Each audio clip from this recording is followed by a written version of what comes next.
Jingle bells, Batman smells, Robin laid an egg. Batmobile lost a wheel. Have you seen season 3 of Titans yet? No. I have. I've seen it. Buddy. I've seen it. Yeah, it's pretty good. It actually got great. And very morbid. It's on my list to watch this week. But Hey everybody, it's Wes, Andy, and Hank, and we're back again this time. It's our Christmas special of Fandom Power, and we're happy to be able to bring this to you on Christmas Day in case you're sitting at home with nothing to do and presents are open. You've opened all your presents, and now you're going through all your toys. Yeah. You Eat can after so you don't fall asleep during. Right. That's right. Yeah.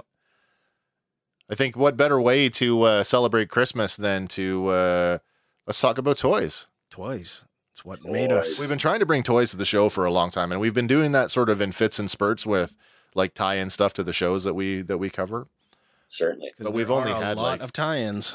We've only had like one dedicated like toy episode. True. And I think it's time that we have another one. And what a perfect opportunity to talk about toys then with Christmas. Mm. It was awesome. I mean, that's, on birthdays I got clothes. Christmas was when, when it hit the fan, right? Like let's talk about that for a second, because did you guys birthday wise, like was anybody birthday like even remotely close to Christmas? No, August 1st, dead in the middle. Yeah, October for me. Yeah, April for me. So I mean, it was closer to Easter than anything. If I was lucky, now mind you, Christmas for us was always the big, like I say, same with you, like the big push for toys, because that's just the expectation. And birthdays, if I knew something was around, if I had pestered my mom maybe like the day or two before and it was still at the store, maybe toys for my birthday, but mostly Christmas. Yeah. I was like being a summer baby. If I got toys, they were more like skateboard or a bike. Outdoor activity things. Sure. But I never, all the play sets were, that was a winter sport to my parents. So. Makes sense. Keep you inside and keep you occupied. Who still has toys from their childhood? I do. I do not. Oh. So that makes me the odd person out, doesn't it? Well, I don't have all my toys. It wasn't an easy feat to hang on to. No. Well, I was going to say the number of times that you've moved around in your lifetime and you've managed to hold on. Figure in my pocket my whole life, man. The same one? Yeah. Chewbacca, that's cool. First Kenner action figure I ever got, actually. So not only your co-pilot in the Millennium Falcon, but your co-pilot in life. Yeah, man. That's cool. Cool. Kenner. Beans. There's a name for us. Well, really, I mean, if we're going to talk about toys, particularly boys' toys of our generation, I mean, and we're all 80s kids here. I mean, you cannot say action figure without the word Kenner coming up. No, it's a true story. I mean, between like G.I. Joe and Ghostbusters and DC superheroes and Centurions, You'd be surprised about the stuff. It was a Saturday morning. You almost think like, action figure Kenner. You just assume that it was Kenner. So when something wasn't made by Kenner, you'd be like, what? Yeah, who are these people? And they had a different quality back then too. I would agree with that for sure. The Fisher Price stuff had a different quality. Like they had some really cool sets, like the Fisher Price, like sort of 3 3/4 scale, adventure boats and things of that nature, and the really weird 5 POA hands that they had. Oh yeah, you had the one hand that was the steering wheel hand, and then the shifter hand. Right, exactly. and they all had it. But you could tell it was a different quality. Like and from all accounts, Kenner was a small sort of family based sort of grassroots kind of company. Yeah, they were. And to do big things like that, like. To take chances on properties nobody else would, like the famous story of Lucas shopping the toy deal around and a little Mattel saying no, thank you.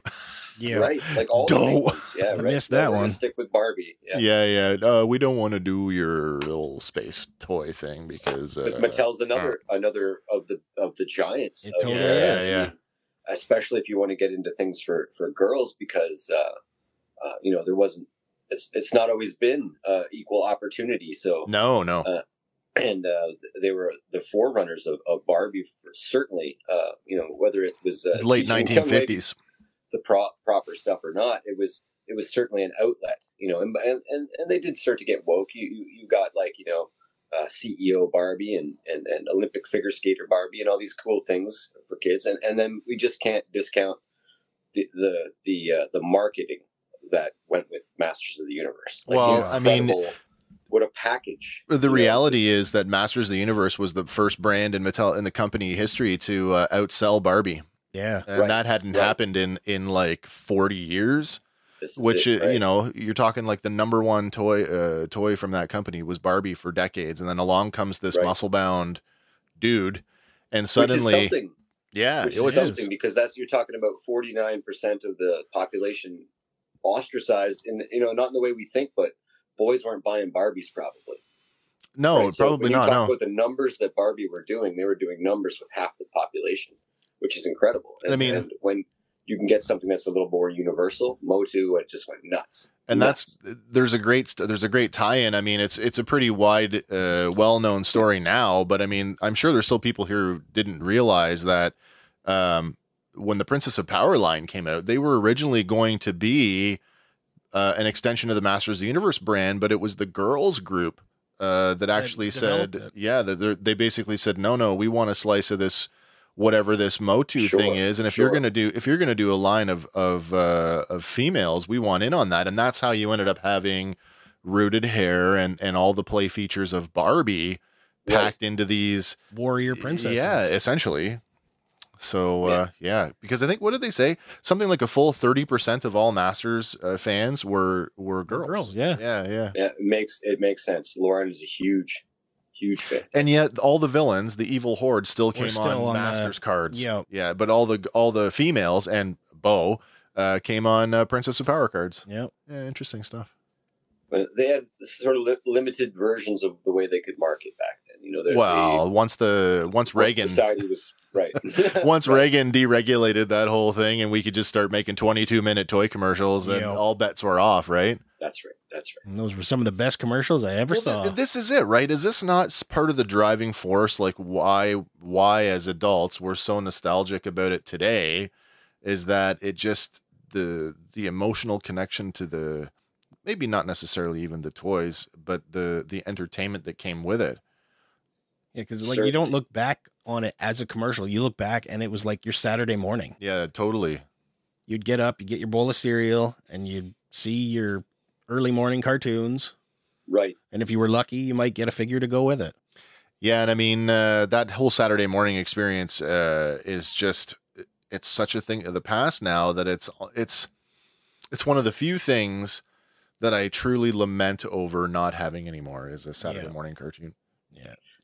I tend to do that with Saturday mornings. Like I will honestly, I will like go through Netflix and watch an episode of X-Men and watch an episode or Disney Plus. An episode of the old Spider-Man and just program your own Saturday morning.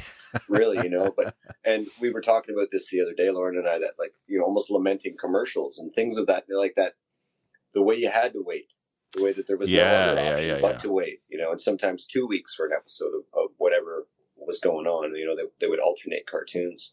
We just talked about this last night with a friend of ours about why is Netflix more prone to releasing an entire series at once when other streaming services are not.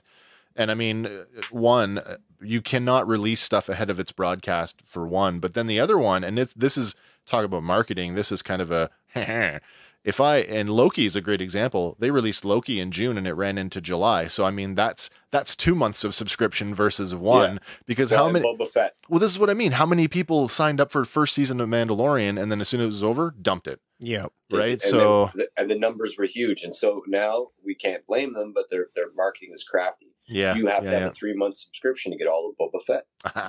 It bleeds into the 9th of February. Yeah. Right. So, and that's crafty and good business, realistically. Absolutely, it is. Yeah. I for one, I've had it since day one. As have I. Yep. I've never found I returned to it more than Netflix. Certainly.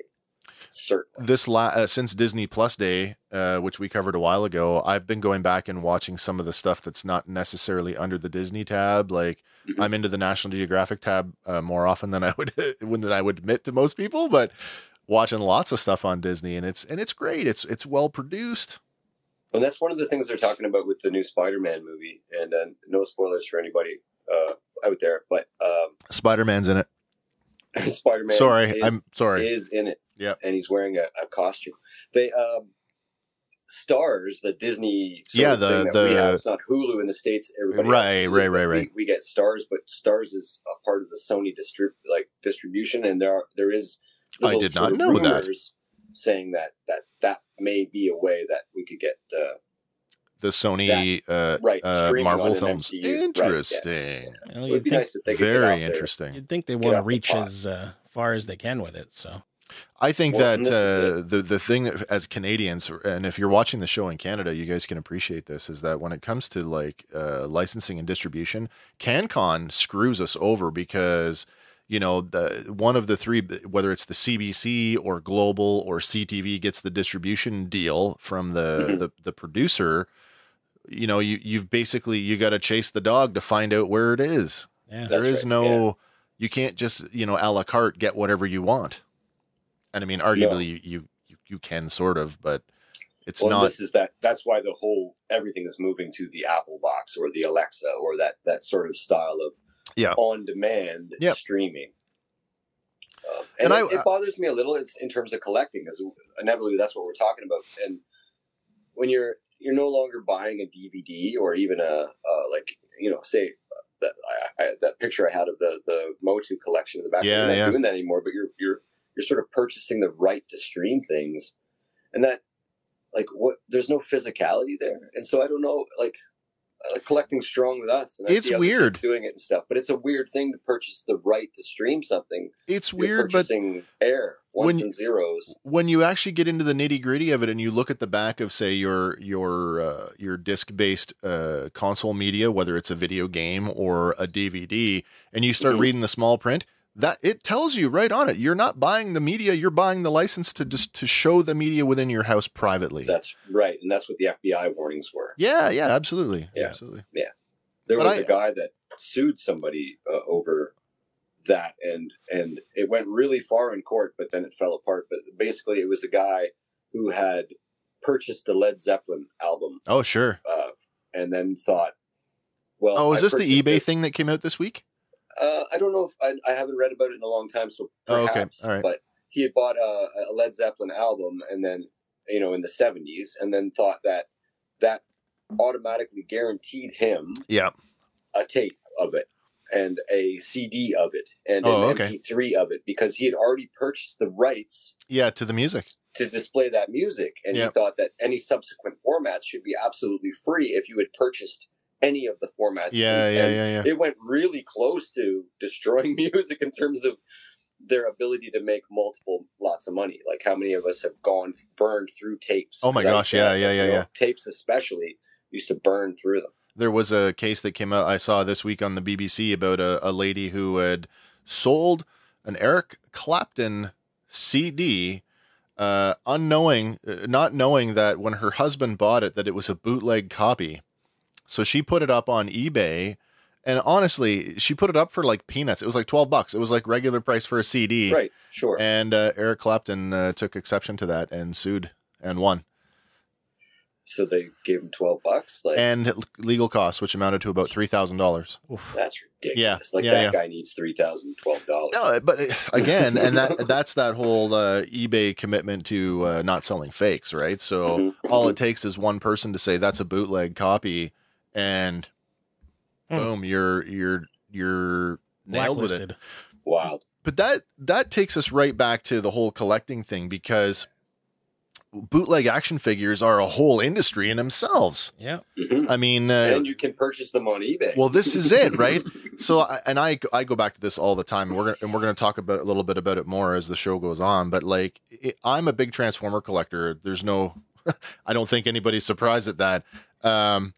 We in the Transformer community, we have this thing that we talk about, what's called third-party Transformer companies. They're not making Transformers; they're making transformable robots. Certainly. But there's no hiding it. These are, in some cases, straight up knockoffs of existing Hasbro molds that are either upscaled or redecoed, and the companies don't shut these people down. Like, I can think of one example in the last, since I've been collecting as an adult for 15 years. I can think of one example where Hasbro actually litigated one of these third-party companies to say, no, don't do that. And that's only when they were making when Hasbro was getting ready to launch the HasLab crowdfunded Unicron, there was another company called Zeta Toys, and they were making their not Unicron. And that's the only time I've ever seen them go, oh, no, you're not. They put an injunction up and they stopped them from making it. But oh, wow. But here's the thing with bootleg toys, and I had this discussion with another collector friend of mine last week. The reason why companies don't shut these other, when I say companies, I'm talking like your big toy companies, Hasbro, Mattel, NECA, and such. Well, maybe NECA not so much. They're a little smaller, but the big ones anyway. If you sell a bootleg Transformer or you sell a bootleg whatever, it still brings attention to the real brand. And there's this like reciprocal symbiotic relationship that, especially in the Transformer world, if I go to sell you like a $400 like amazing crazy complicated Optimus Prime, there's a very specific niche market that's going to buy that, but the attention that's brought to Optimus Prime might get the average person to go, oh shit, I'll just go and get the official one on the shelf there for $30. Yeah, that's right. And so third party toys still benefit the big guys largely. A lot of people would buy it, if you can't get that sort of the look to your shelf that you want. You can buy 30 stormtroopers from Alibaba super cheap. That's right. Until the time that you can actually afford a fucking $80 Christmas sweater. Right, exactly. An $80 stormtrooper. That's a freebie. Put some money in the jar.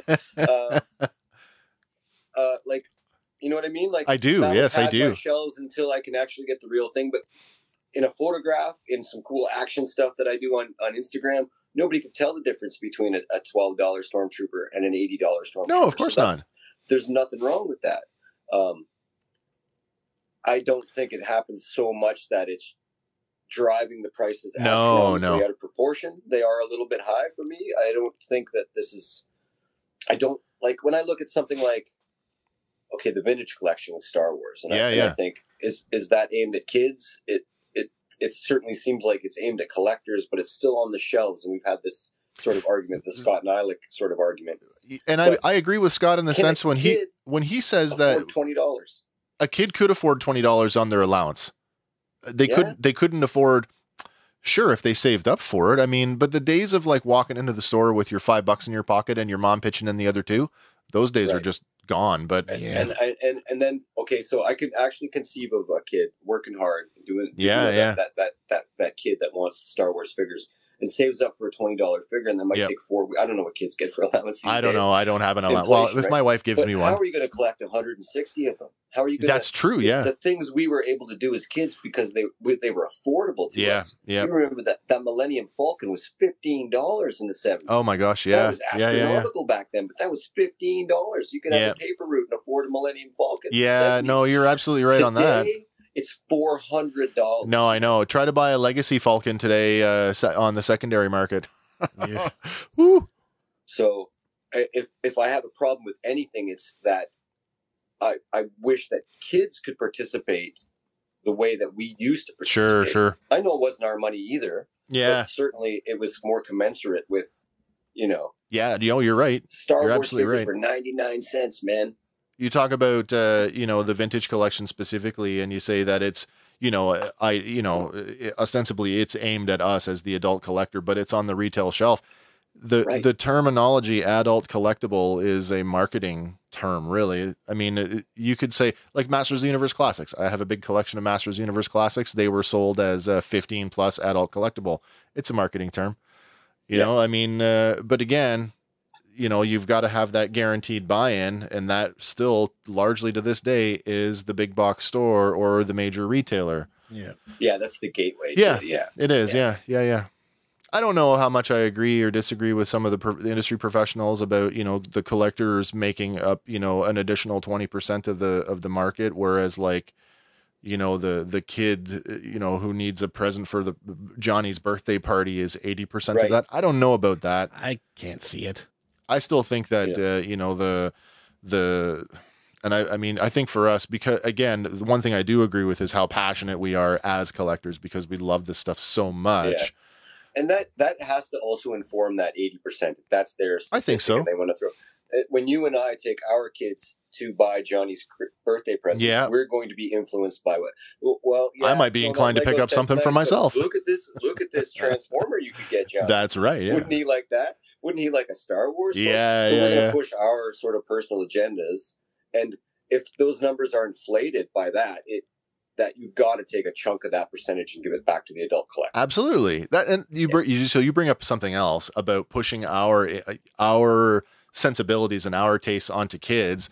Andy, do your kids like any of the brands that you're into? Not so much. No. Mine don't give two craps about what I'm into. They're like, whatever. Yep. No, it's true. But I still remember as a kid, if you were going to pick out that present for Johnny or whoever, your tastes leaned into it. I remember specifically. No, you're totally right. Pointing out a G.I. Joe first edition Star Wars toy that you wanted. Yeah. How many times did that happen? Yeah. You were hovering over them as they opened it, going, "Hey, can I play with that next?" Yeah. Let Dad see that. I want to see how that works. It was a Storm Shadow, a first edition Storm Shadow. Sure, yeah. And I was like, I would have this figure. I would love this one. Yeah. And it kind of pains you to give it away, but still made for a good birthday present. Of course it does. The other thing, I mean, with retail today, I mean, my God, we're going all over the place today, aren't we? It's okay. It's Christmas. Talking about the retail thing, and I've said this before, as a retailer, somebody who works in retail, who actually has a retail toy store, not that I'm trying to plug that, is how many people, we're all in the Facebook groups, right? We're all in the groups. Yes. We all see the reseller, the adult collector who's gone to Walmart or Toys R Us or, in Canada, EB Games, which is now transitioning to GameStop. Yep. Right. So they've stood there for countless hours and they've waited and waited and waited. And now they've bought the thing. And like I said, we're all in the Facebook groups and they're reselling it. So suddenly, their $35 Marvel Legend or Star Wars Black Series from Hasbro, right, that they've paid HST on. Now they're adding the HST, and then they're saying it's my time and my gas, and then this other like goodwill value because I had to go hunting for it. And I'm like, but if you just left it there, somebody else could have got it that wanted it, not to flip it just because they want it. Are you actually going to hunt it? So my question is, are you helping the hobby or are you hurting it by doing that? I'd say hurting, because like the big groups, right? Like Hasbro, Mattel, Kenner, whatever. Sure. They don't care who buys it.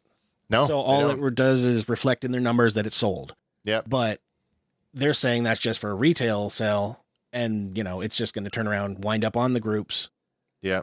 And your average collector, you go in and the shelves are bare.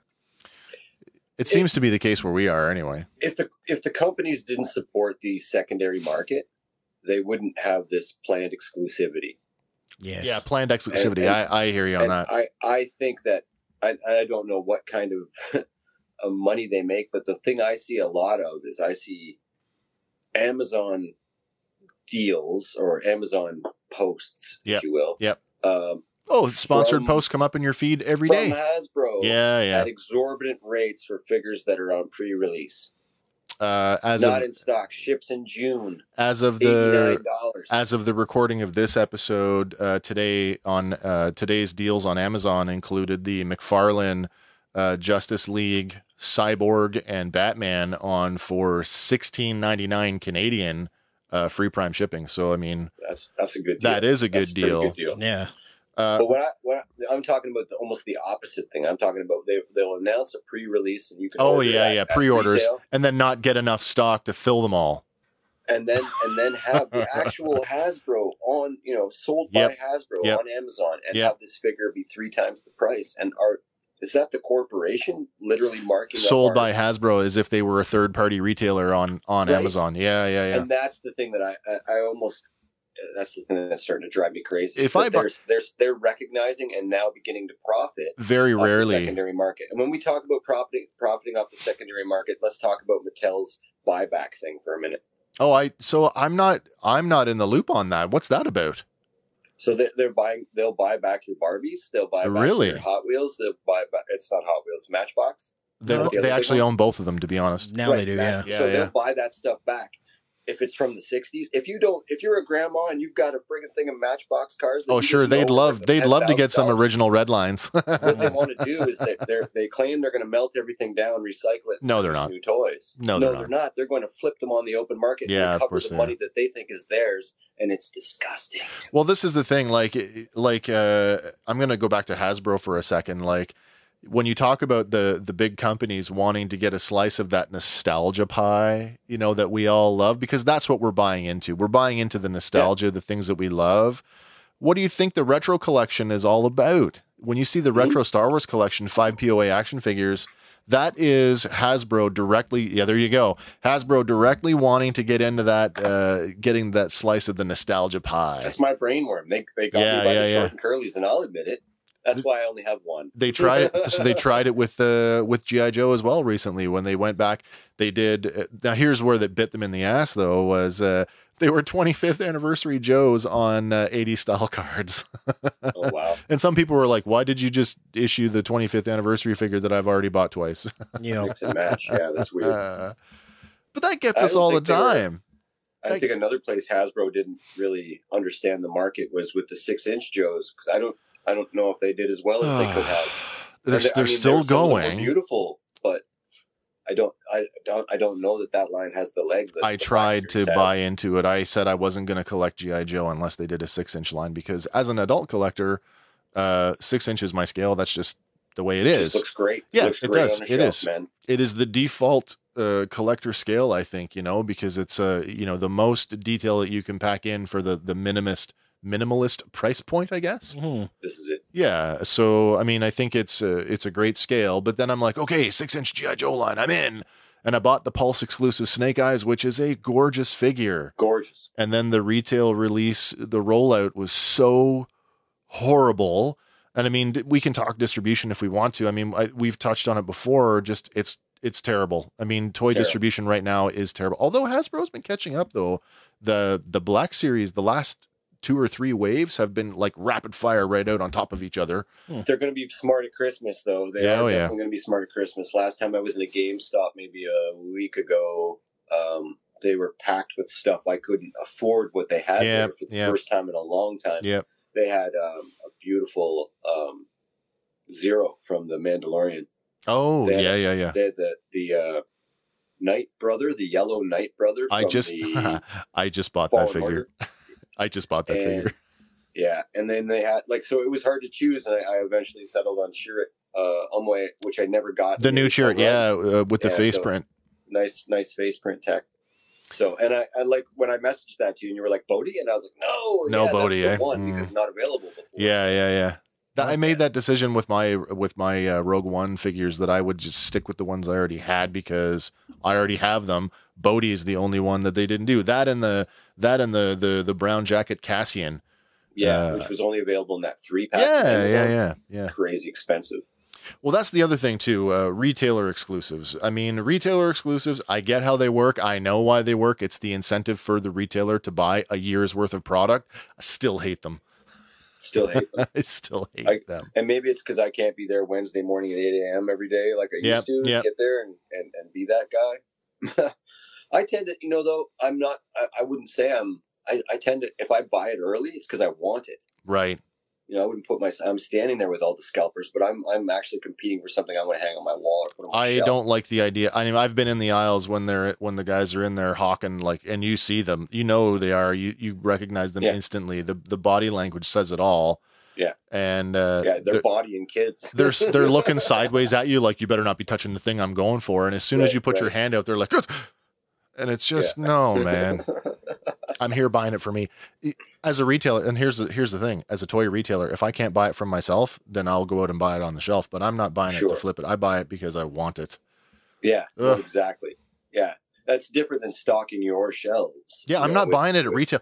Yeah. So I meant to finish that off and I forgot to. As a retailer, I will say this, if you have enough money, like if you have enough liquidity that you can afford to go out and buy hundreds or even thousands of dollars worth of toys at retail to flip them, you are doing it wrong. Register as a business, spend the $60 or whatever it costs in your province, get a business license, and get a wholesale account like everybody else and be a business. Right. Don't pretend that you're some like altruistic, I'm helping the fan community by doing this person, because you're not. Just be a business, like be a real business and do it legitimately. You're going to save. You're getting the stuff at wholesale, man. And that's all I'll say about that. It just makes me angry. Well, Hank, you bring up a good point, though, about, going in and seeing and having to make that choice. Like, I can't afford this all. And that goes back to that collector, like the Nightlick thing. If adults can't go in and, get it all, how do they ever expect a kid with a paper route? Oh, you're right. Right. And then it's when they do release toys that are aimed at the kids, like there's this 2.5-inch Star Wars line. I don't know if you guys seen. It's like I can actually spend $40 and get a Mandalorian figure and a Grogu and the ship and some playset parts, and it's like $40, and it's somewhere between a little bit bigger than a Lego Mini, but smaller than a 3.5 POA. And there's lots of detail and stuff, but they're not. You don't have to dumb down to kids. No. Like we played with what we played with, and we're still playing with ostensibly the same thing. I was a big fan of for kids. I was one of the few people in my circle of friends as a kid who actually had some pieces from the Star Wars micro collection, the original die-cast metal figures, and they were. I mean, as a tabletop gamer, someone who's grown up with role-playing games, I think that the standard size for a tabletop miniature is about 25 millimeters now. But those were closer to like 20 millimeter, like they were small. And I always thought that they were like ahead of their time. Mm-hmm. So that to me, there you go. So there, 25 millimeter scale. Was that Luke? I think it's Wedge. Okay. 25 millimeter Luke. Now, is that a Wizards of the Coast one? Is that an all plastic one? It is. Yeah. Okay. Those were great as an adult, because my time and energy to invest in painting is like long gone. So a fully painted miniature, I'm in. Yeah, and well done too. They're very, very well done. So I see that stuff and I think, man, I was playing with that stuff before it was cool. Mm-hmm. Hell yeah. What do you guys think about some of the other brands that are breaking out here in the collector space? I like them. Definitely a fan of some of the stuff coming out of NECA, like that new Alf figure that's coming. I want that. Yeah. And I can't see how that's aimed at kids because they don't even remember the show. Right. But I have a lot of respect for these small companies doing big things. Yeah. They're not pulling punch. They're not trying to say this is a $30 kid's toy. They're like, here is a $75 adult collectible, and we're not pulling punches with it. They're not marketing. They're not trying to market craft. You're not going to find a NECA figure in Walmart. You will if you're in the United States. Yeah. So NECA has an exclusive distribution deal with Target. So they actually have in the States, it's right around their electronics sections of every store, they have basically the NECA section.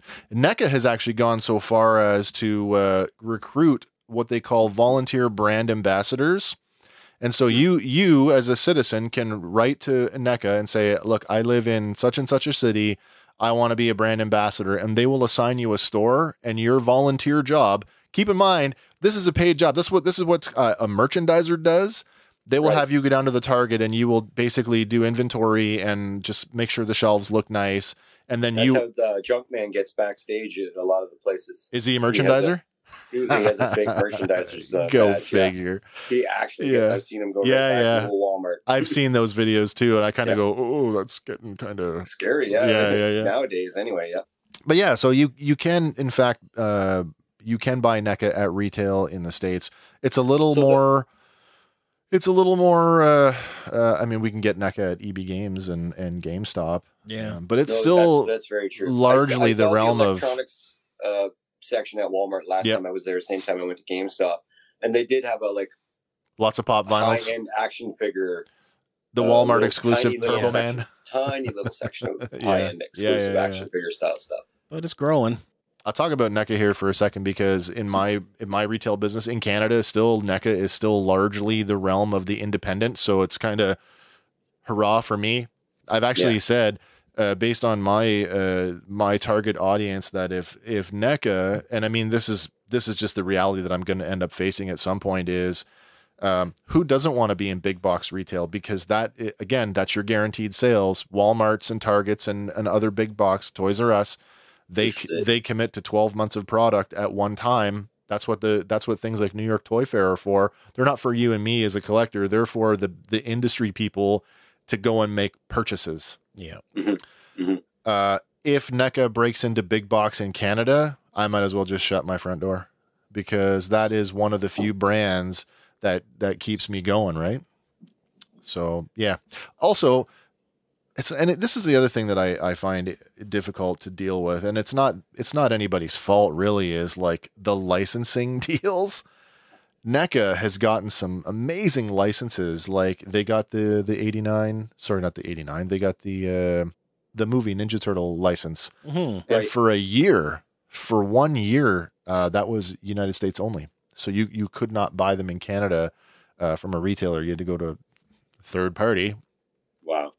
The other thing that happened this year, and this kind of bugged me, was they got a license for Disney's Gargoyles cartoon. Oh, I was talking about that this morning, actually. And it is also US only. And I've been communicating with them through their social media about like, hey, any chance you guys can push to try and get this to open up a little bit? And there's just no word back on it. But yeah, because this is our Christmas episode, I think it's pretty safe. I can let this one go.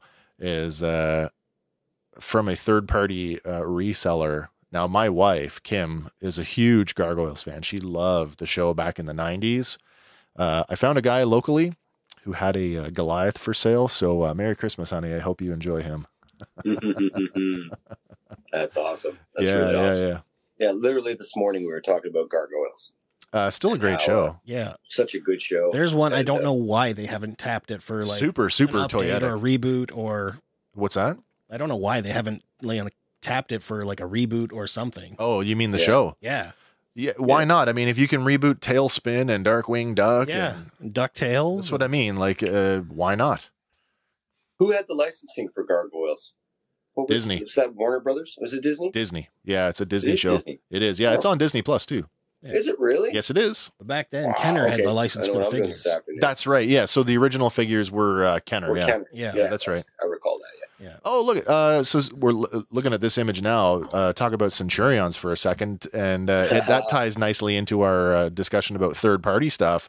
Yeah. Small toy company out of Asia coming ramen toy, like as in ramen noodles. Yeah. Just released what they're calling their 80s Commanders.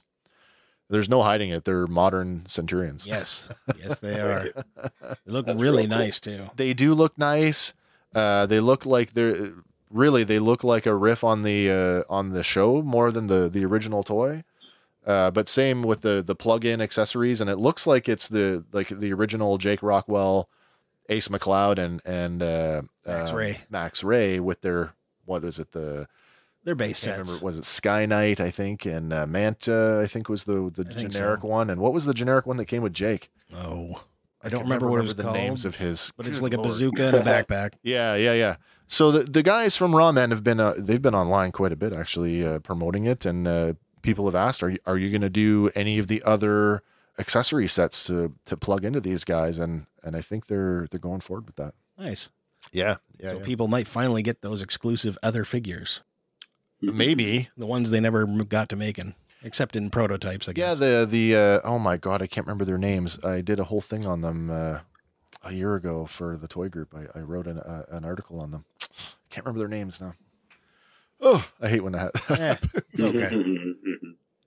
So other toy brands. You want to talk about some of the other brands? Oh, okay. So what do we got here? We got McFarlane. He's been around for a while. Talking about McFarlane, especially as an adult collector, I think it's safe to say that McFarlane, I know the word gets tossed around a lot, but in all honesty, McFarlane revolutionized the toy industry. I'd say so. I think they paved the way for these 3D sculpts and these the level of detail that you could get. That's just it. The beautiful stuff in that Spawn line that they originally had.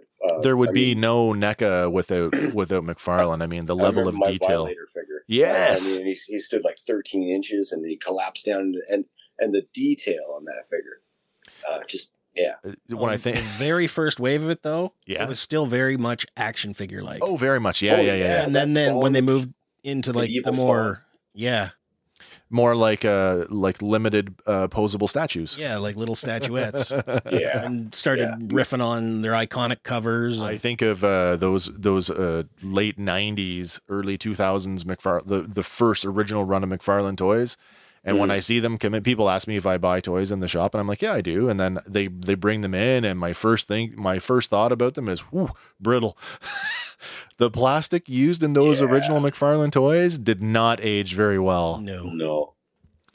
Yeah, throw that slide back up again there, Andy. What else we got there? We got Playmates. You can't discount Playmates. I mean, they had and still have one of the longest running toy licenses of all time in Ninja Turtles. Yes. Yeah. Still going, by the way. Highly playable. And then they also have, as an adult collector, if you're looking for a line to get into and you don't want to spend a whole lot of money, you can always go to Playmates, the Playmates Star Trek line. Oh, there you go. Because those things on card are still only like $10. Yeah, that's true. We had that conversation the other night too. We've just been rewatching everything Star Trek lately and wondering, they never did. Like, you would think, is the market, is there no slot there? Are they? I know they're producing niche things. Yep. And high end niche things, but there's no like for a wide, like a big figure line version of the 6-inch Star Trek line, which you would think might do very well. There's hundreds of characters that you could line your shelves with. The most recent licensee for action figures for Star Trek that I can think of was McFarlane, and they only had it for not very long, and they only did. Oh my God, they were supposed to do 2 figures, and I think they did just the Shatner classic Captain Kirk, and I think that's the only thing they ever did. Wow. Yeah, there was some quarter scale stuff a few years ago that came out. I mean, quarter scale is huge.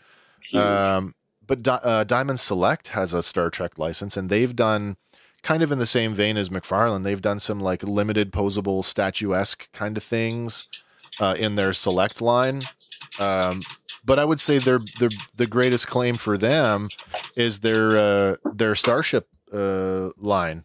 Yeah, the Diamond Select Star Trek ships, which apparently they're still doing. I've personally been waiting to get the Enterprise B, because it's the only Enterprise that they have not released yet. But apparently that's going to come after they do their USS Reliant. So yeah. Diamond Select's kind of where it's at right now for Trek. Like you say, there's always the high-end collectible. Oh, that's a cat. That is a cat. I hope that's a cat. When I let him in here, but it's also very annoying. Well, Merry Christmas, kitty. Merry Christmas, everybody. Welcome to the show. Jesus. Oh, my Lord. That's awesome. That is awesome. I'm being attacked. Christmas cat. That's awesome. You couldn't have scripted that if you tried. That was the best thing ever. Are you still alive? It's like one of those internet horror movies. Oh God, can we help him? He didn't hurt me at all. We're leaving that in, by the way. Oh yeah, definitely. Yeah. Now that's an action figure. Yeah, that's a short for the promo for this episode. Yeah, that's a promo. Attacked by your cat. I'm gonna put him out of the room. Give me 5 seconds. Okay. Right to him. Get out of there.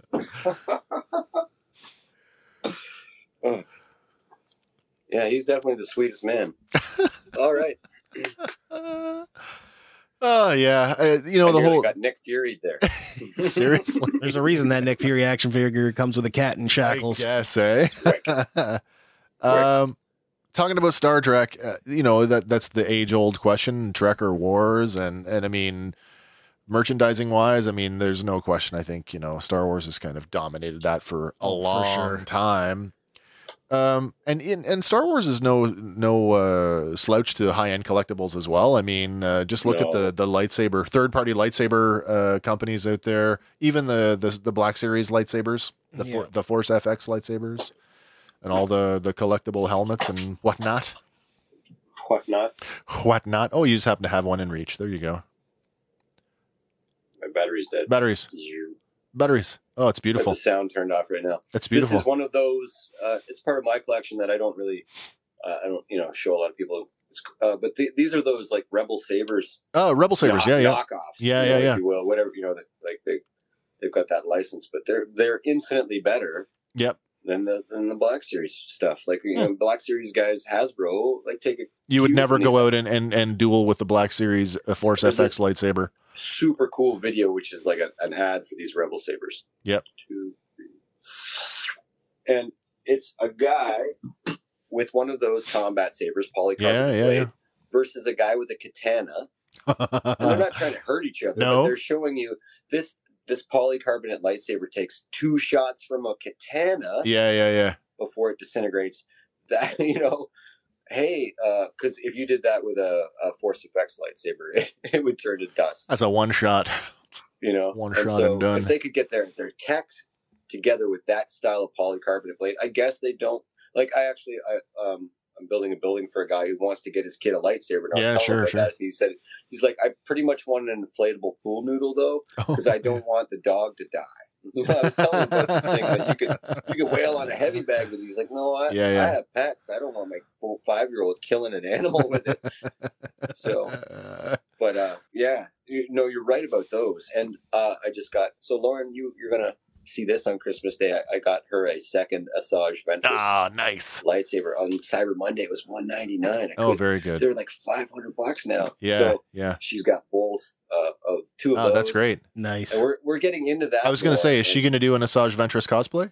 She's got a bald cap. Oh, nice. She's working on some stuff. Sweet. And, we're going to have some fun. Well, like, why not? This is the best thing about being an adult when your kids are grown or near grown or they aren't in the picture necessarily, is that you can spend your money on what you want. Well, the joke about when boys grow into men, the only thing that changes is the price of their toys. Yeah. True. Right. Yeah. So here we are. Proof positive. Mine have only changed because of inflation.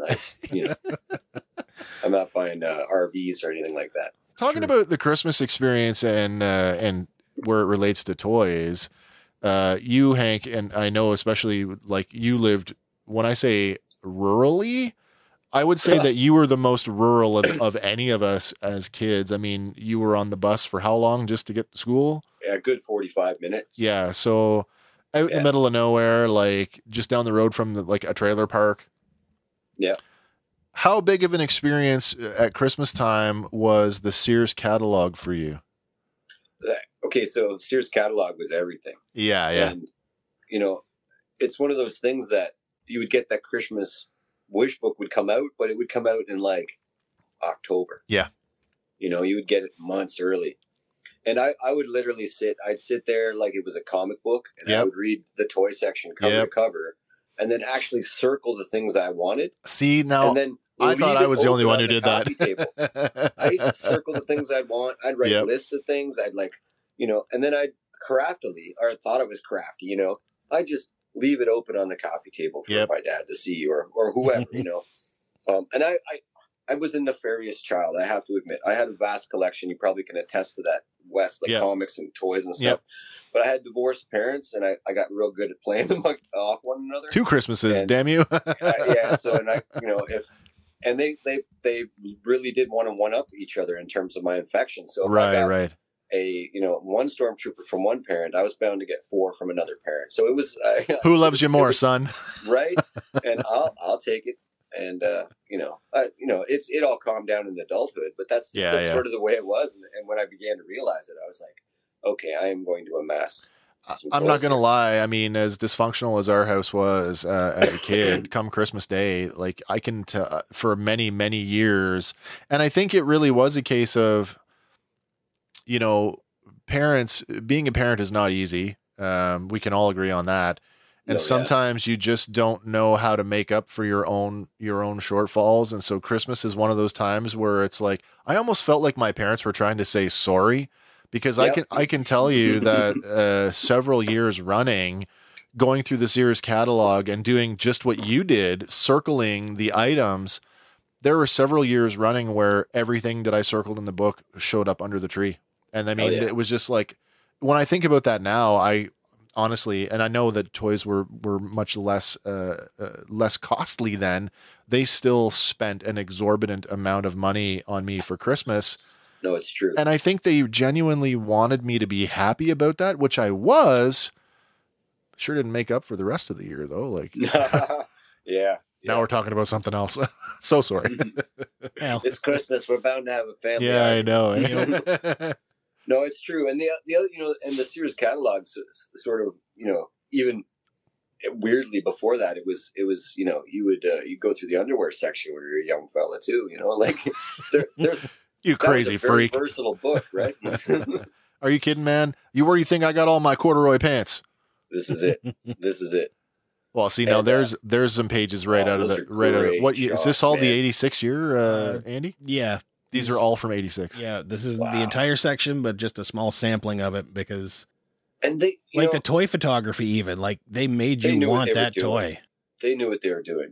They would have a list of 80 Star Wars figures you could order, and you could order them down to the variant. Well, here's the thing too, right? Like looking at these photos, right? When you say that the toy photography, remember that these photos were done by the catalog people, not by the toy company. Yeah. Right. So, right. I mean, I don't know about you guys. We lived out west for a while where consumers distributing was a real thing. Mm-hmm. And we got a catalog so when I lived out west, you got the Sears catalog, but you also got the consumers catalog. Yeah. And while they sold a lot of the same things, the toy photography was different between the two books. Mm-hmm. Mm-hmm. Consumers where you could phone it in and then they would pick it from the warehouse and you could go down just bring it. You could go down and pick it up. And yeah. And I remember in Scarborough when I was a kid, I'd go visit my mom and stuff. Sure. There was a consumers distributing warehouse. Yep. And all the time, I'm talking about going there when I was 16 years old and finding bins full of Star Wars toys from the 70s. Oh, wow. They were just just like things, leftover stock. Just crazy leftover stock. Not only Star Wars, but they had a huge toy section of crazy madness. And then, you want a really cool story. I don't know, but if you guys remember, I don't know, did you put any in the Kenner slide, Andy? Did you put any mask in there? Actually, I think I might have skipped Mask. Oh, that's okay. Sorry. So one of the big brands for the 80s, if you guys remember Mask, Mobile Armored Strike Command. Yes. Very recently, like within the last year or two, there was a warehouse find in Chile. And there were cases of case fresh assortments of vehicles that were found that just got sold independently over the last year. Huh. It was done in one of the big mask groups that I'm in. I couldn't believe. Anybody who collects mask, you can go online and you can research the Chile find and you'll get all of the info for it. But it was pretty amazing, yeah. Yeah, that's real cool. Nothing like getting a 40-year-old toy brand new in 2020. Oh, where are we now? We've just gone through. We just did we'll talk about the catalogs a little bit there. Yeah, it was such a good experience. It was the pre-Christmas magic. It was for me. That book showed up and it's like, oh my God, these are possibilities for Christmas. It sure made making a list a lot easier because Mom would say, "What do you want?" And I say, "I've already circled it. I'm the red pen, or I'm the green pen, or whatever." Yeah. And nobody else in my brothers were older, so nobody else was looking for toys. It was always me. And also having it be so visceral, Oh my God, yeah. I was sort of going to say earlier too, like the way I'm just a tiny bit older than you guys, but the way that I got introduced to Star Wars action figures, and you can scarcely believe it. And it was a commercial for a pre-order for a line that didn't exist yet. And it's somehow I convinced my father to mail away for this thing that was a theoretical, Yeah. To get that early bird package. Oh, and so yeah. My, besides seeing the movie and we got to figure what I was 5 years old, 6 years old. So you couldn't, sure, I loved it, but I couldn't intellectualize it. You couldn't comprehend it on that level of. So my gateway through to relive the movie or see it multiple times or anything like that was these toys. And for a 15, 30 second, maybe 45-second commercial to catch a kid at the right moment. Yep. And for that kid to convince his father to mail and to end up here today with all this. Yeah. Such a wild thing that, when you think of it like that, how we got into this. Yeah. And there's various tales of various ways and different, it might have been your first time you ever watched a G.I. Joe cartoon. It might have been the first time you ever saw a Motu cartoon. It might have been the first time you ever saw your brother with a comic book or that style of stuff. But our entrances into this are so vast and varied. It's really cool. Being the youngest of three brothers and sort of being the only one who was into what we now would just say nerd stuff, I was really left to my own devices. And so if I didn't connect with, I mean, I connected with so many things on television. I mean, I'm not going to lie. As a child of the 80s, TV was my babysitter.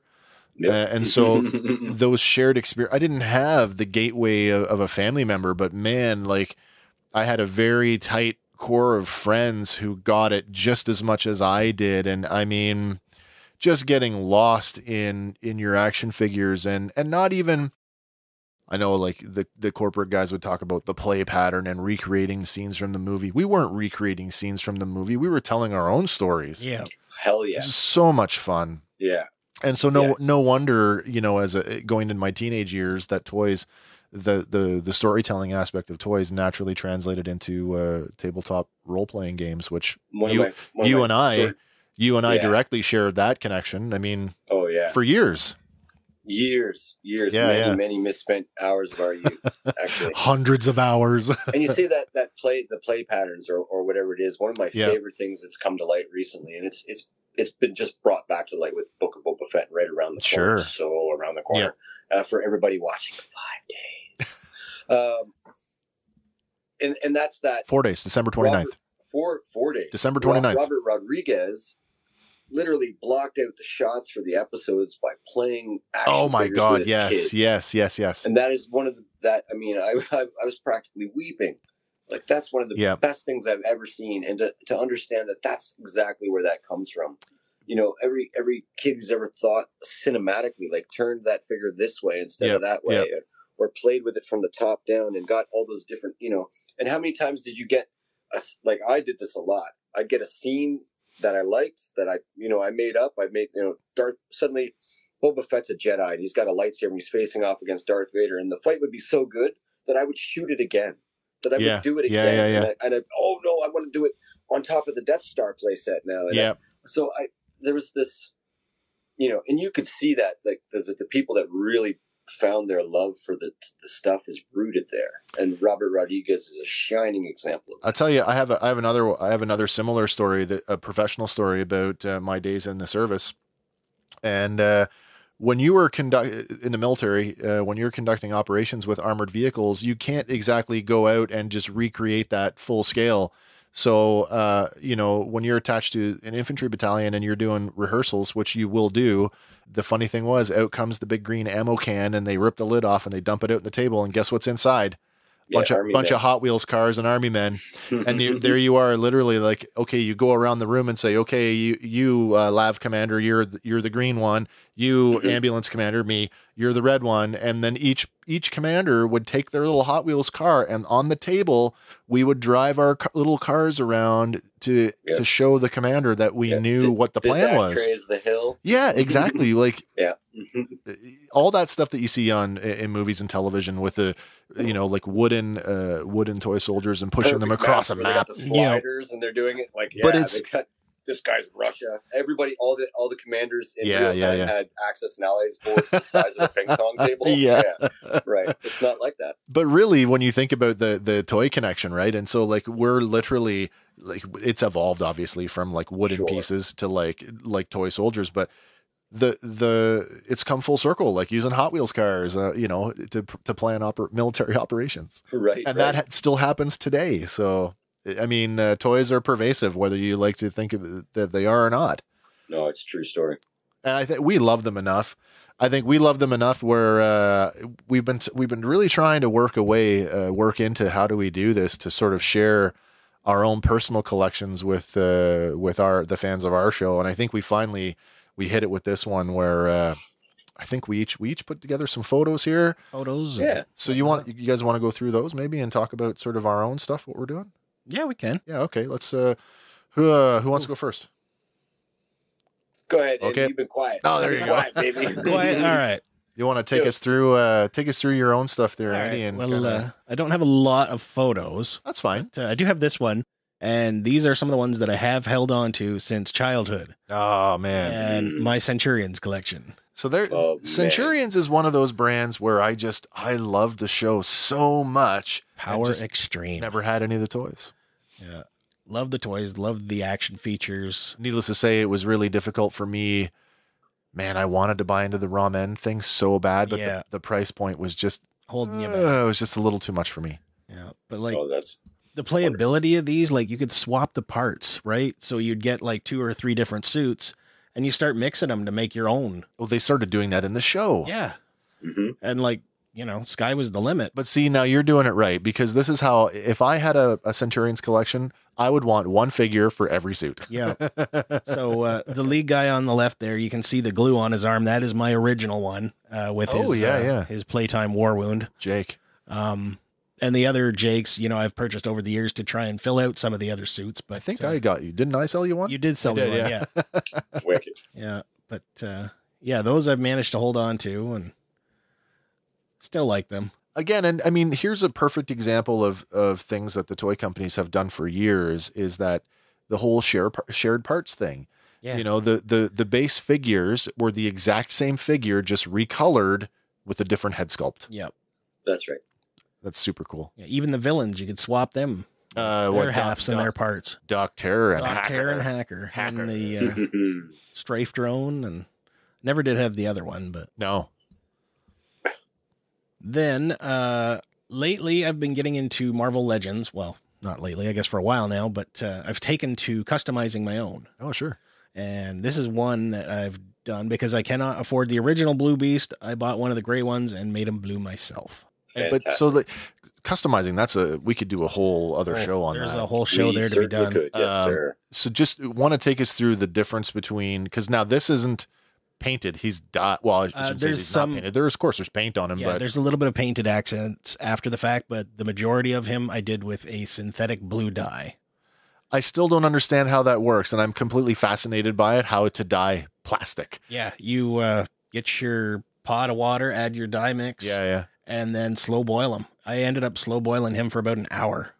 Well, to let it all sink in. He came out great. Yeah, I still need a yellow. I still need that yellow X-Men belt for him, but beast suit. Yep. And then this one, I've been obsessed with this Sasquatch Build-A-Figure for a while. Okay. And because the head is one of the harder pieces to find, at one point I was experimenting with a Wendigo head. Yep. Nice. So I did a repaint on that to make him an angry Sasquatch. Man, Marvel Legends, it's just like this. What's the industry term? Evergreen? Yes. There's just no end to with what characters that they can produce. And by the time you think you've seen them all, there's been a new another artist has come along and has redesigned your favorites, so it just never ends. Yeah. Because Spider-Man suffers from the Batman syndrome, right? Like there's always another Spider-Man figure. Yeah. Or always another Iron Man or a Captain America, whatever. But Viking Batman. Yes. Yeah. But I've also got a short video here. Oh, I also made a video. So go through that real quick. Yeah, let's take a look at that. So here's my Marvel Legends shelf, which is a mix of Legends and assorted other type Marvel figures. From the large, very small. The tiny weeny little bitties.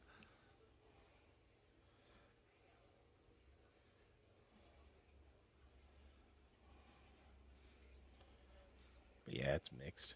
Kind of really packed in there, though.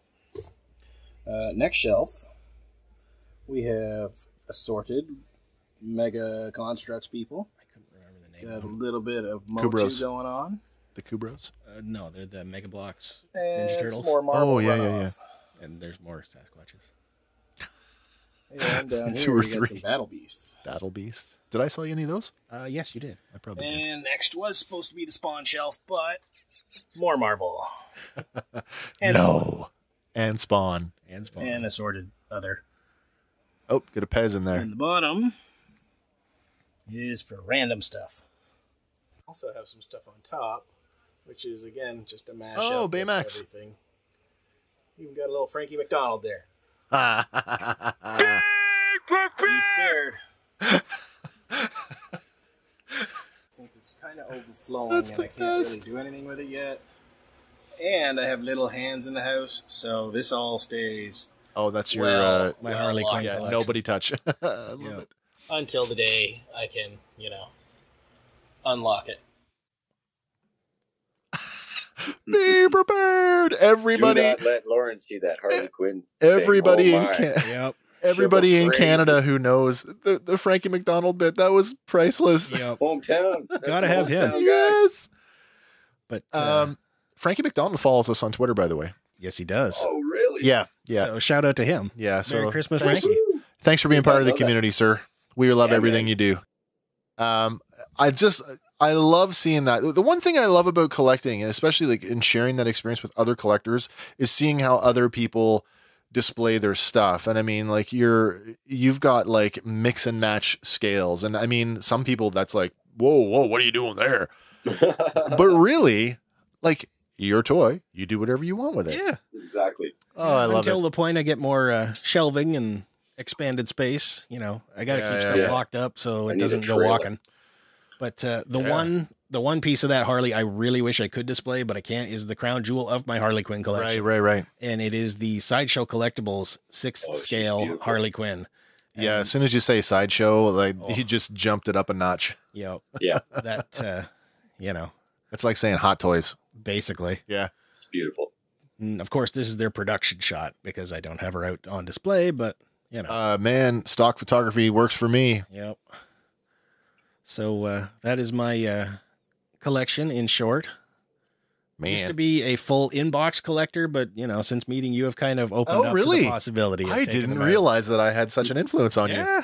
I'm recovering. Okay, well then collector. I guess I'll go next then, because I am a full, like, I open everything. But that's just the nature of it, right? I mean, I've done it since I was a kid, and man, I do it as an adult because especially now that I've been in it for a few years, I mean, space is starting to become it does become an issue. Becoming a premium. So, oh my God, I guess I have to apologize right off the top here because my photos are just horrifically blurry, and I could not figure out how to improve that. I'm sure lighting has everything to do with it.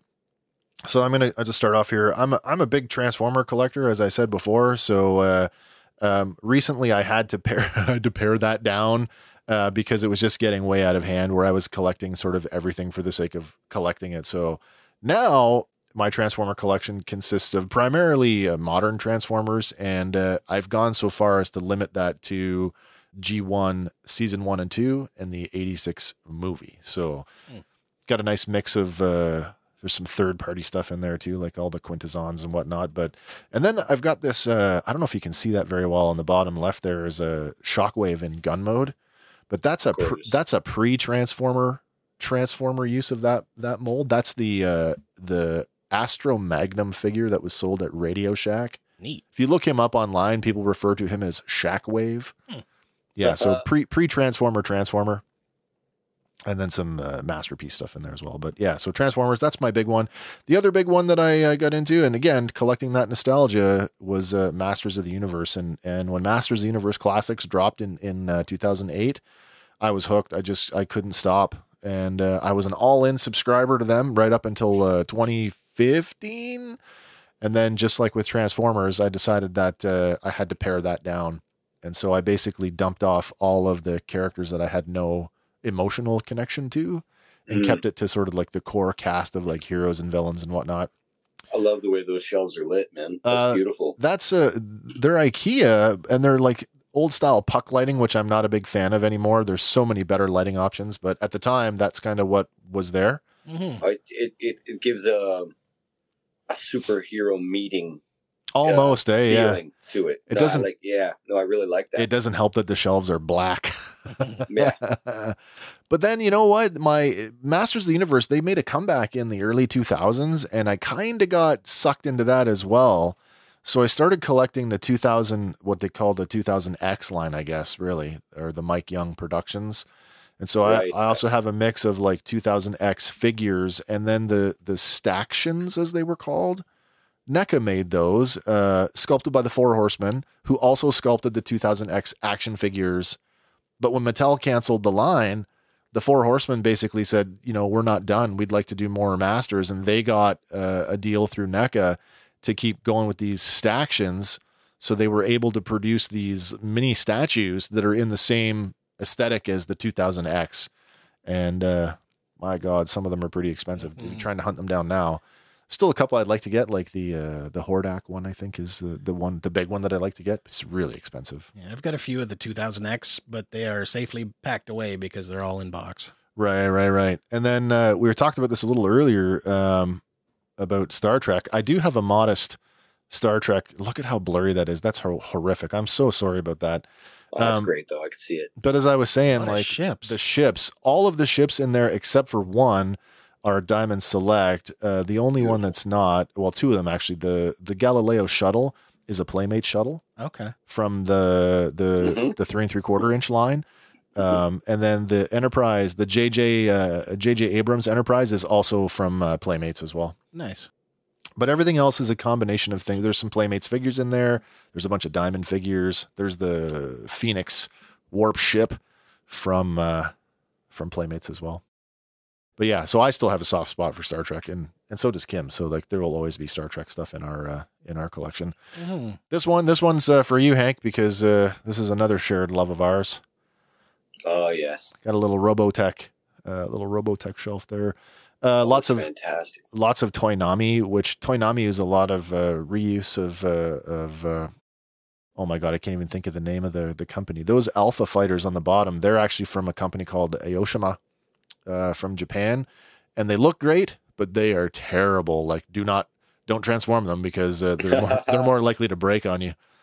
And then you got some newer stuff there, like the Kits Concept Rick Hunter, which is just an amazing figure. That's beautiful looking. Yep. And then you got a little Bretai there. Bretai is from a new company, new licensor. MEP Toys is a one-man operation in the States. Really? And he's doing some really fantastic work. If I you recall when you pre-ordered that guy, you were all yeah. So, check him out because he's doing he's got some stuff going on where he's doing some Invid stuff. Nice. And inorganics as well. How is he in hand? He looks beautiful. He's wonderful. He's 1 to 100 scale. So he's the same, the battle pod that's beside him, that is to scale with him. And so the Max Veritech, that's also 1 to 100. So all three of those, they're all to scale. Fantastic. Yeah.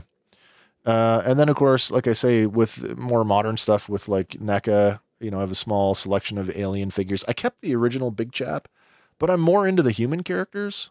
I really got a thing for the human characters. And then, of course, I love Battlestar Galactica. I have a lot more BSG stuff than that. That's kind of the bulk, the biggest stuff there. Mm-hmm. And then there's like some one-off stuff that I have as well. Like there's the Diamond Select. That's the nice. first series of Monsters figures from like back in like 2008. Great. I love them.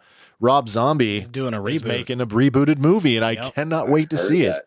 I heard that.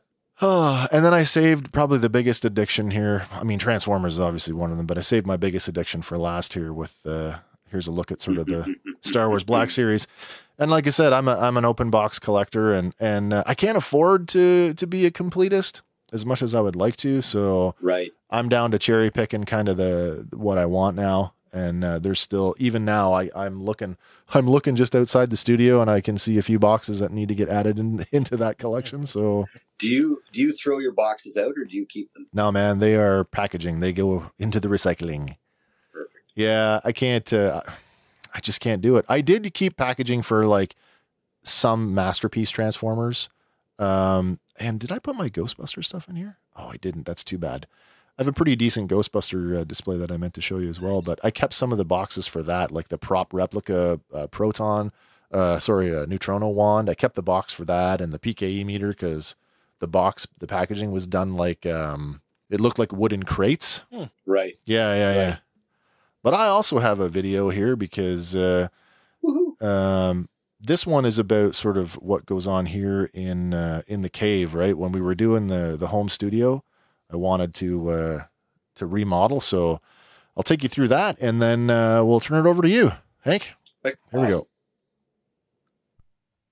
So as a podcaster and a content creator who likes to talk about pop culture, obviously toys play a big role in that. They certainly have influenced sort of my imagination over the years, and so they make for great background. So this is a quick little tour of the Saw Cave. I mean, you guys see this all the time in our videos, but with the lighting, you probably don't see kind of sort of what's in the background. So I mean, like, you want to talk about, you know, toys. I mean, certainly there is no shortage of them in this room. We got some Predator and some Alien stuff in there. There's RoboCop. And there's the Masters of the Universe Classics, Castle Grayskull and Point Dread. Our oversized Groot. This is obviously Private First Class Groot. Some Karate Kid stuff and Bruce Lee. Little mix of Conan stuff in there. It's kind of a hodgepodge. You get some Robotech in there. Voltron. There's some Transformer crossovers with Ghostbusters and Top Gun. I love that Maverick figure, by the way. I'm probably one of like 2 people who do. And then, of course, my wife and I, we share like a very pretty substantial Marvel Legends collection. Well, mostly all movie figures, MCU figures. And then we get into what I like to call the Hollywood Rides section. Okay. Cars from Knight Rider, Ghostbusters, the A-Team, Transformers, more Ghostbusters in there. We got a big fig Vader and Spidey. Those are probably going to get repainted at some point. But then, you know, RoboCop and RoboCop versus Terminator. It's a good way to squeeze 2 lines into one. More NECA clothed figures. Ace Ventura back there. Sounds like it's right in the room. Sloth and Chunk. Weird Al and Clark Griswold. The Spider Friends up here. Dread Pirate Roberts with his iocane powder. Some of my favorite superheroes. Batman Beyond. Love that Batman Beyond. And then what do we got here? We got some Crash Bandicoot. That's Kim's stuff. She loves that stuff. Our little Back to the Future corner. Love Back to the Future. Kim loves The Crow. We both like Firefly. X-Files. That's a life-size Baby Groot there. Arrow. Sort of the vampire Elvira corner. Yeah. And then some more miscellaneous properties here. Hellboy. There's a 4 Horsemen. Gothotropolis Ravens figure. I think that was the first one, actually. It's a really cool figure. Bunch of dragons. This piece here, this is a kit bash I did. These are two different dollar store monsters that I kit bashed together with some hot glue and paint to make my own custom Hydra. Some hobbits. Hobbitses. And oh, look, it's Bruce Lee ready for Christmas. Nice. Hanging out between 2 other amazing fighters, Apollo Creed and Rocky. But yeah, so I mean, there's just a quick tour of the Saw Cave and sort of how toys fit into my life here. But there's more to come. So that's a window into my collection, which, I mean, there's more that I could have taken a whole lot more time doing that. And I thought, no, I better not, because we'd be here for hours. It's true. We could each have an hour-long show. Oh my God. Yeah. I could easily go on about each thing. And right. And I'm not going to do that, because if I do that, we're going to be here for a long time. We got some of yours. We got your photos uploaded here, Hank. Now these are uploaded in the order that you sent them. So yeah. So I don't know how deft you are. Can we pull up that Chewie and the ATST? Yep. I'm just going to roll onto that here. We'll start sort of with the beginning of there we go. Where it started. So he's not very, you almost can't see him there, but Wes, you were instrumental in helping me almost complete that AT. I'm almost complete. He's so close to complete. Just missing one gun by the looks of it. One gun. It's beautiful. But that is a 1978 Kenner Chewbacca, and that is my Chewbacca from when I was 6 years old. Oh, man. That's awesome. Nice. And yeah, and as soon as I had him doing a few things, but as soon as I put him in that ATST, that's sort of where he lives now. And he's in a nice little glass cabinet there. No, he looks great. And I think there's a shot of the rest of that cabinet. There is. Yeah, there is. Yeah, right there. Yeah, and so that's my original sort of trilogy collection. Those are all 80s or better the Star Wars stuff and stuff I've collected over time. It's I'd love to go wholesale into that, but the market has definitely changed. I sort of missed my window of getting back into all that stuff. Like that complete Jabba set was a little boon to my sort of collection there. Man, with the Kenner stuff, I mean, unless they do any more of the retro collection, it's going to be hard, especially if you're going to go like, say, like all the way to Final 17, the last 17, which are, astronomically expensive. And as an adult, it keeps occurring to me that I maybe should try to do that. But you're right, as it gets astronomical. And then I guess there's a shot of a bunch of 3.5 stuff in a big wall. That one. Yeah, and so that's sort of where this started back for me. So I mean, I've always collected. I've always bought one or two things that I see them on the shelves and stuff. I remember seeing the original run of the vintage collection and going, oh, they're on the original card backs. That's something that's just made me instantly, my eyes pop at the store and stuff. So this is all, what you can see there is all Rogue One, Force Awakens. There might be a little bit of Last Jedi.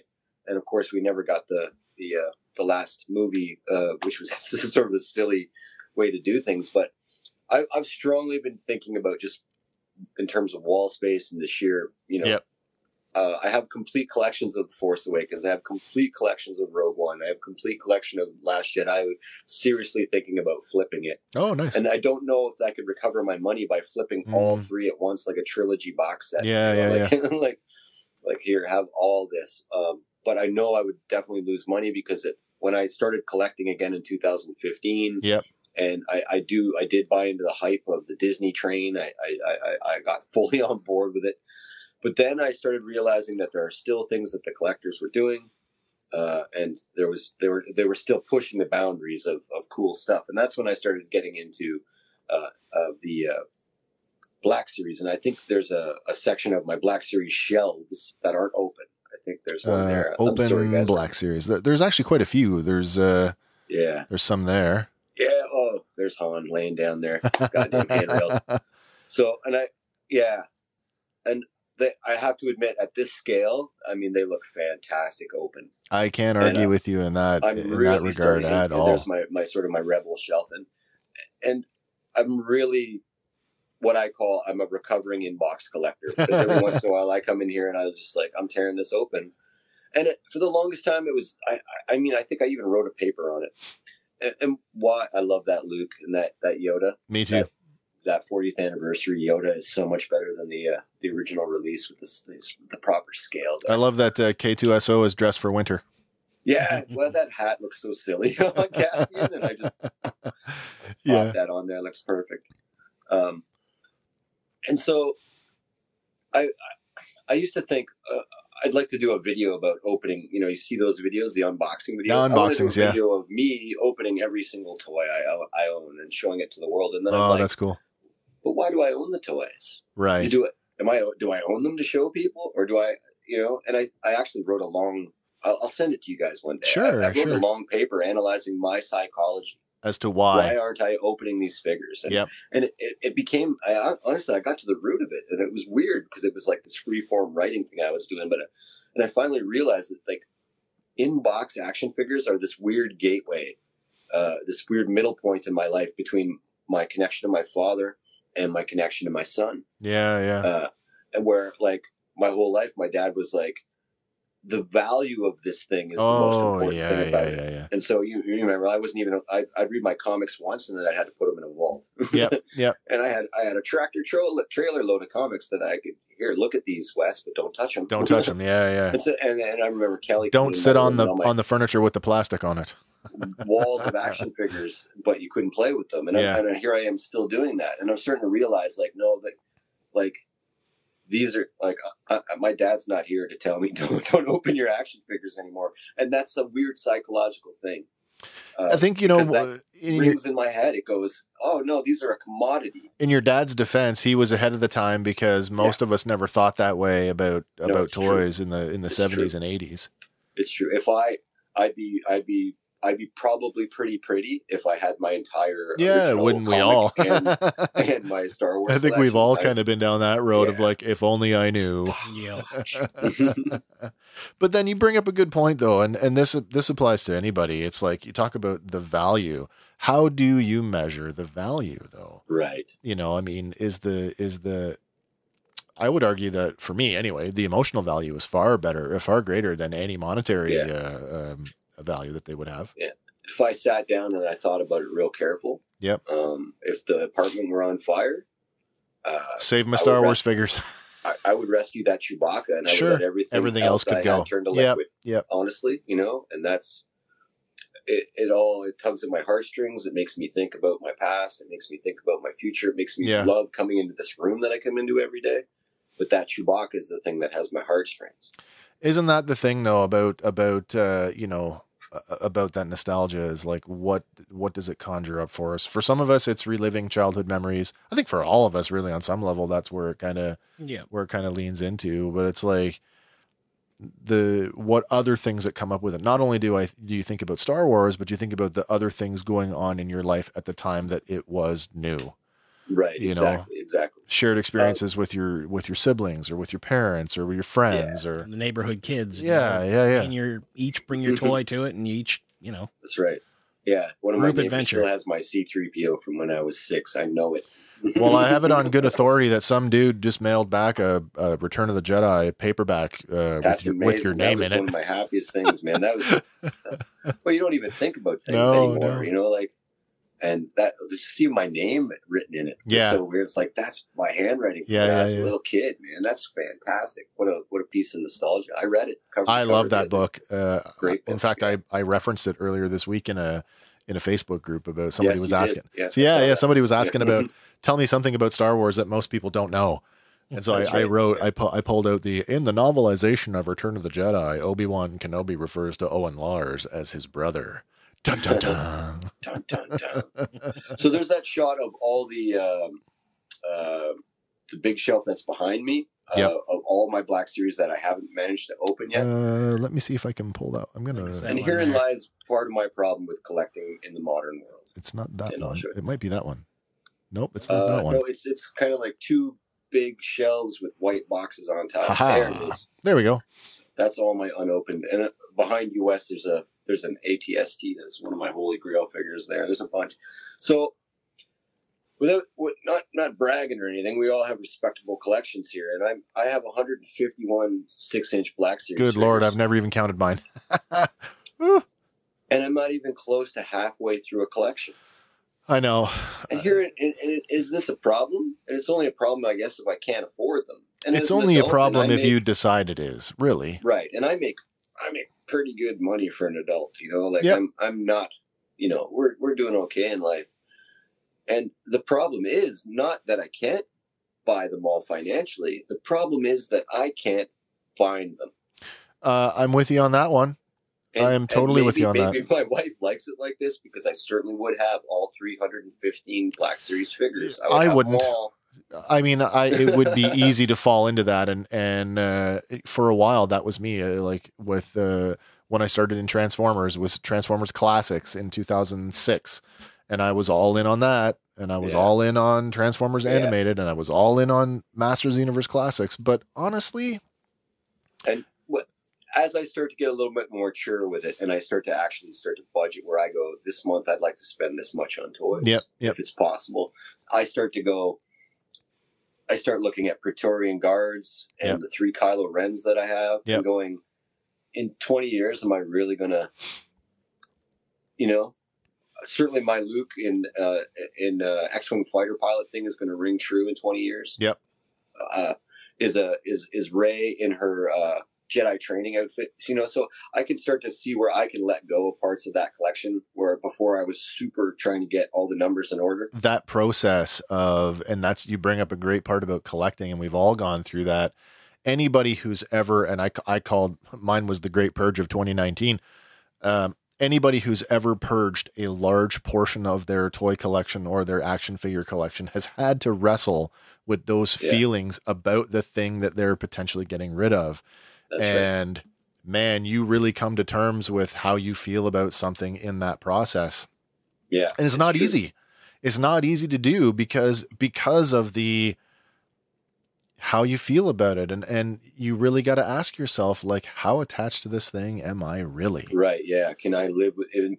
Is my life going to be any different in 5 years because of this thing? That's why I use that sort of phrase a lot. Yeah. That's why I said, like, I can't be a completist anymore. So there has to be an emotional connection to the thing that I'm buying, which is why it's much easier for me now to cut my losses and say, I know I'm not going to get the whole wave of figures no matter how bad I want them. So which ones of the wave do I really, really want? That stuff. So you and I have a different mind about this guy, but they're super good at exploiting that. Yes, yes. We talked about this earlier this week. Yeah. Now, this is one of my favorite Black I Series do figures. not need. So that is. No, I know. That's the Obi-Wan Kenobi that's been released multiple times in Kenner colors with a vinyl cape. I don't need that. No, I don't need that. I need walls. Well, of these there you go. But this sucker, for some reason, this one. Yeah. Now, just like the Kenner ones, the first figure I ever bought, Black Series figures, was the Chewbacca. Yeah. Bought that, and for some reason that figure in that package, it like I'm 6 when I look at it. It just speaks to you. Yeah. It really does. You know? I think for me the paint job and the packaging thing is because I always opened everything. I never connected with the packaging the same way that I connected with the toy. So to me, like, I want it in my hand. I want to be able to touch it, move it, play with it, and then put it on my shelf and look at it. So I love my shelves that I have with my open stuff. But when I just walk in the room and flip the light on, I feel like I'm in a retail store. And I don't know what it is about that. That's interesting that you use that analogy. Giddy a little bit, like. Because just outside the studio is my family room. And I mean, the joke is when you walk in, it's the toy museum. And that's what it looks like because everything is open and it's arranged in a particular way that looks like they're being presented to be displayed. Yeah, if we could go to that slide of my sort of eclectic stuff. So this is like you guys are very eclectic as well. Yeah, of course. Snap stuff. So this is my toy museum. This is my living room. Yep. And there might be 1,000 other items there, but I thought I sort of picked some that I thought would loving the what Funko's doing with these weird reaction figures. I'm loving that stuff because it's just I can pick and choose. Just for fun. There's a Daniel LaRusso. That's dynamite. I bought that at a candy shop for like $5. That's awesome. Sure. You can see I'm starting to go down the slippery slope of the Funko Pops, but so far only two.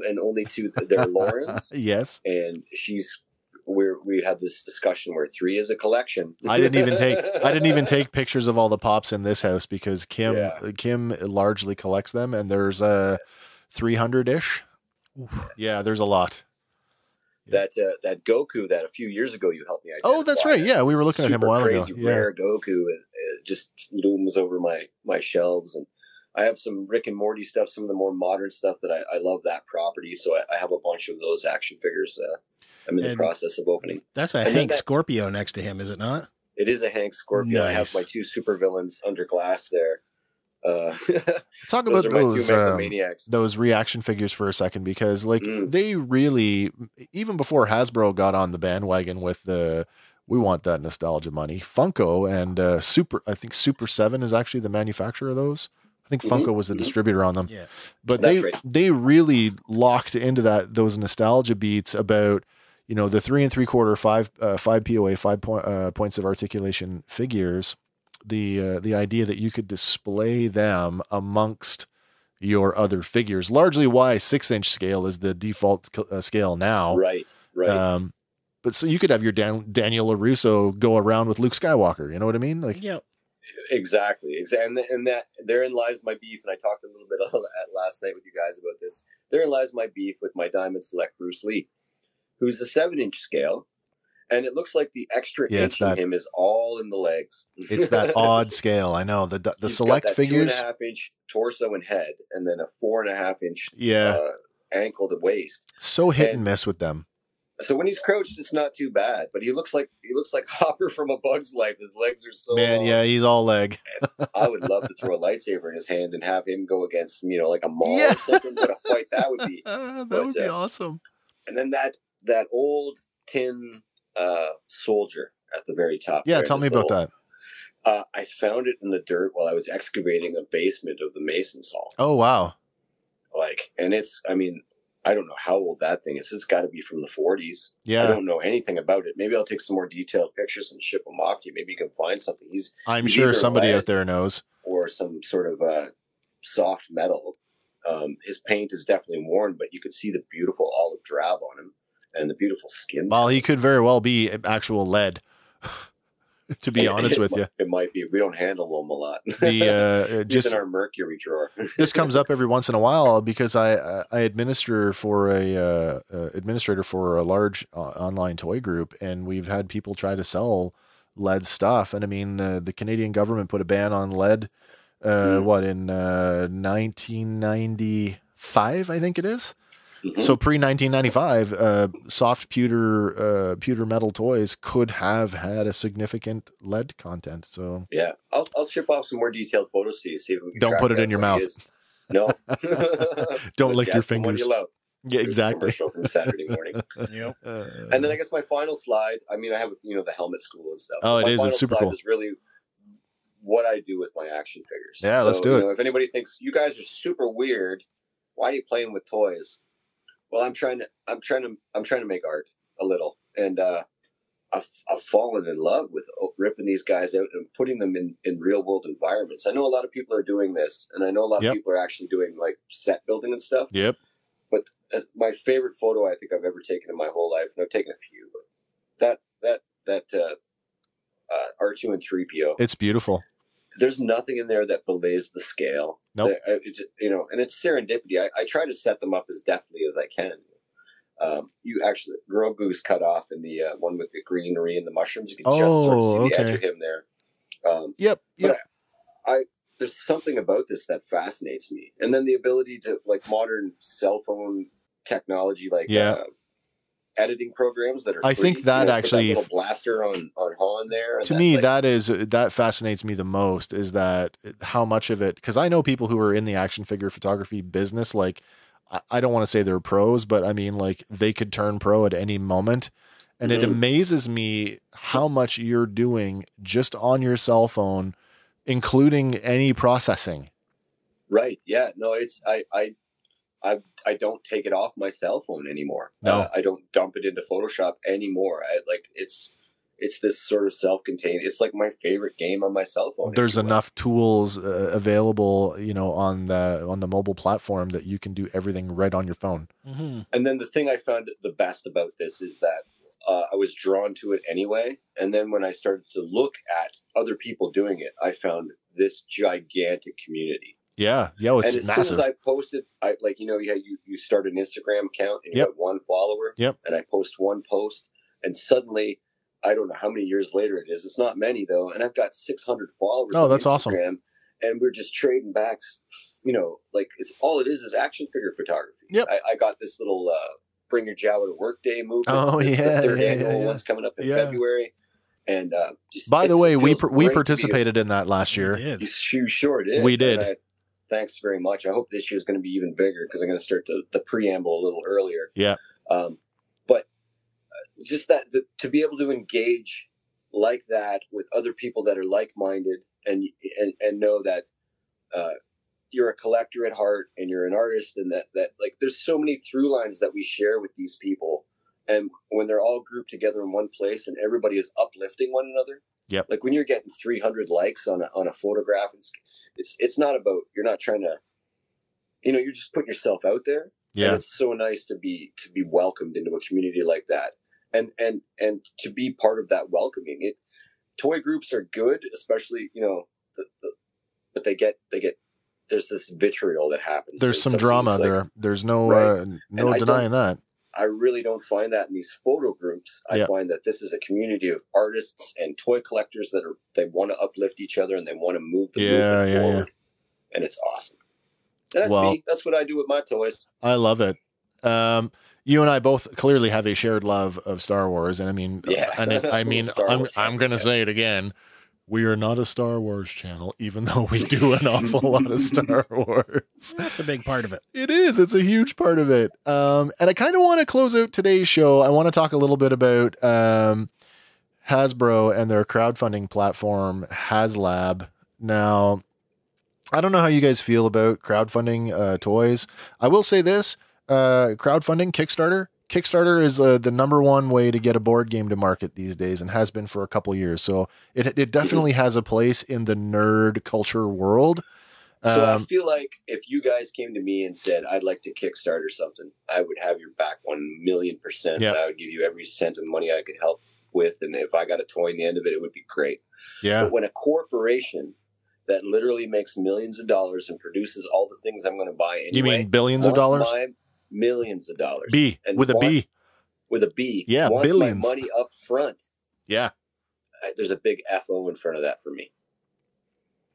I guess I'll split the middle because I understand why when it comes down to shareholders and cost of tooling.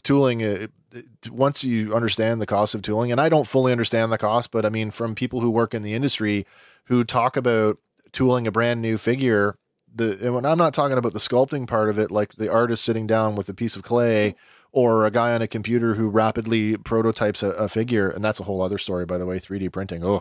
But yep. the metal tools that are used to inject the plastic into a new fully tooled 6-inch action figure is in the realm of $100,000.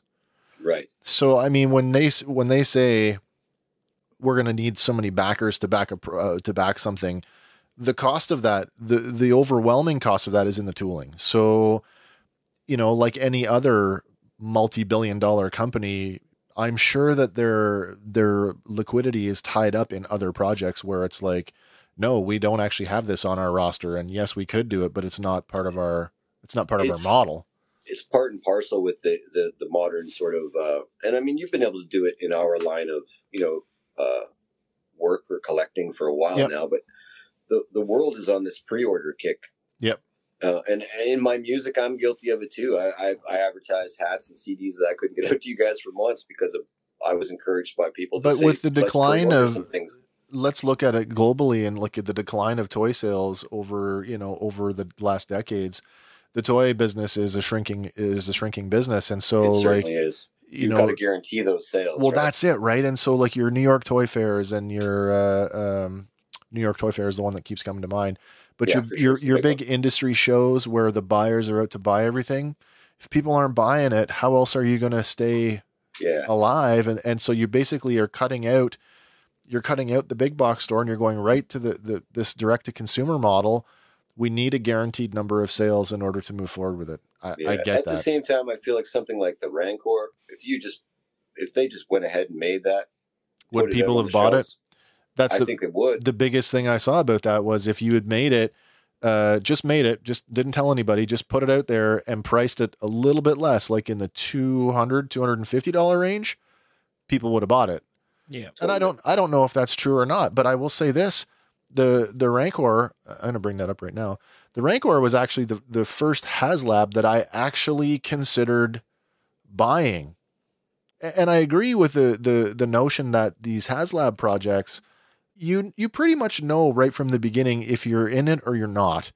Yeah. And stretch goals don't really interest me a whole lot. I mean, sure, they're great little ways to pad out the sale. Like, oh, there's going to be here's some incentivizing for you to go in on it. But really, it feels like a Patreon account from somebody who's already taken my money. Yeah. The item here is the Rancor. It's not the added the bones or the Gamorrean Guard or the Jedi Knight Luke Skywalker. Those things, they were, and let's not kid ourselves, they're coming whether you want it or not. I mean, the tooling for two of those are already there. The Gamorrean Guard and the Salacious Crumb were straight up reissues anyway.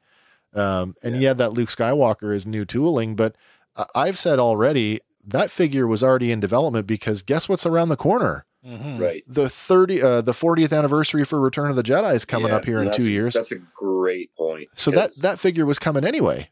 Yeah. So the stretch goals don't do it for me. You either want the item, in this case, the Rancor, or you don't.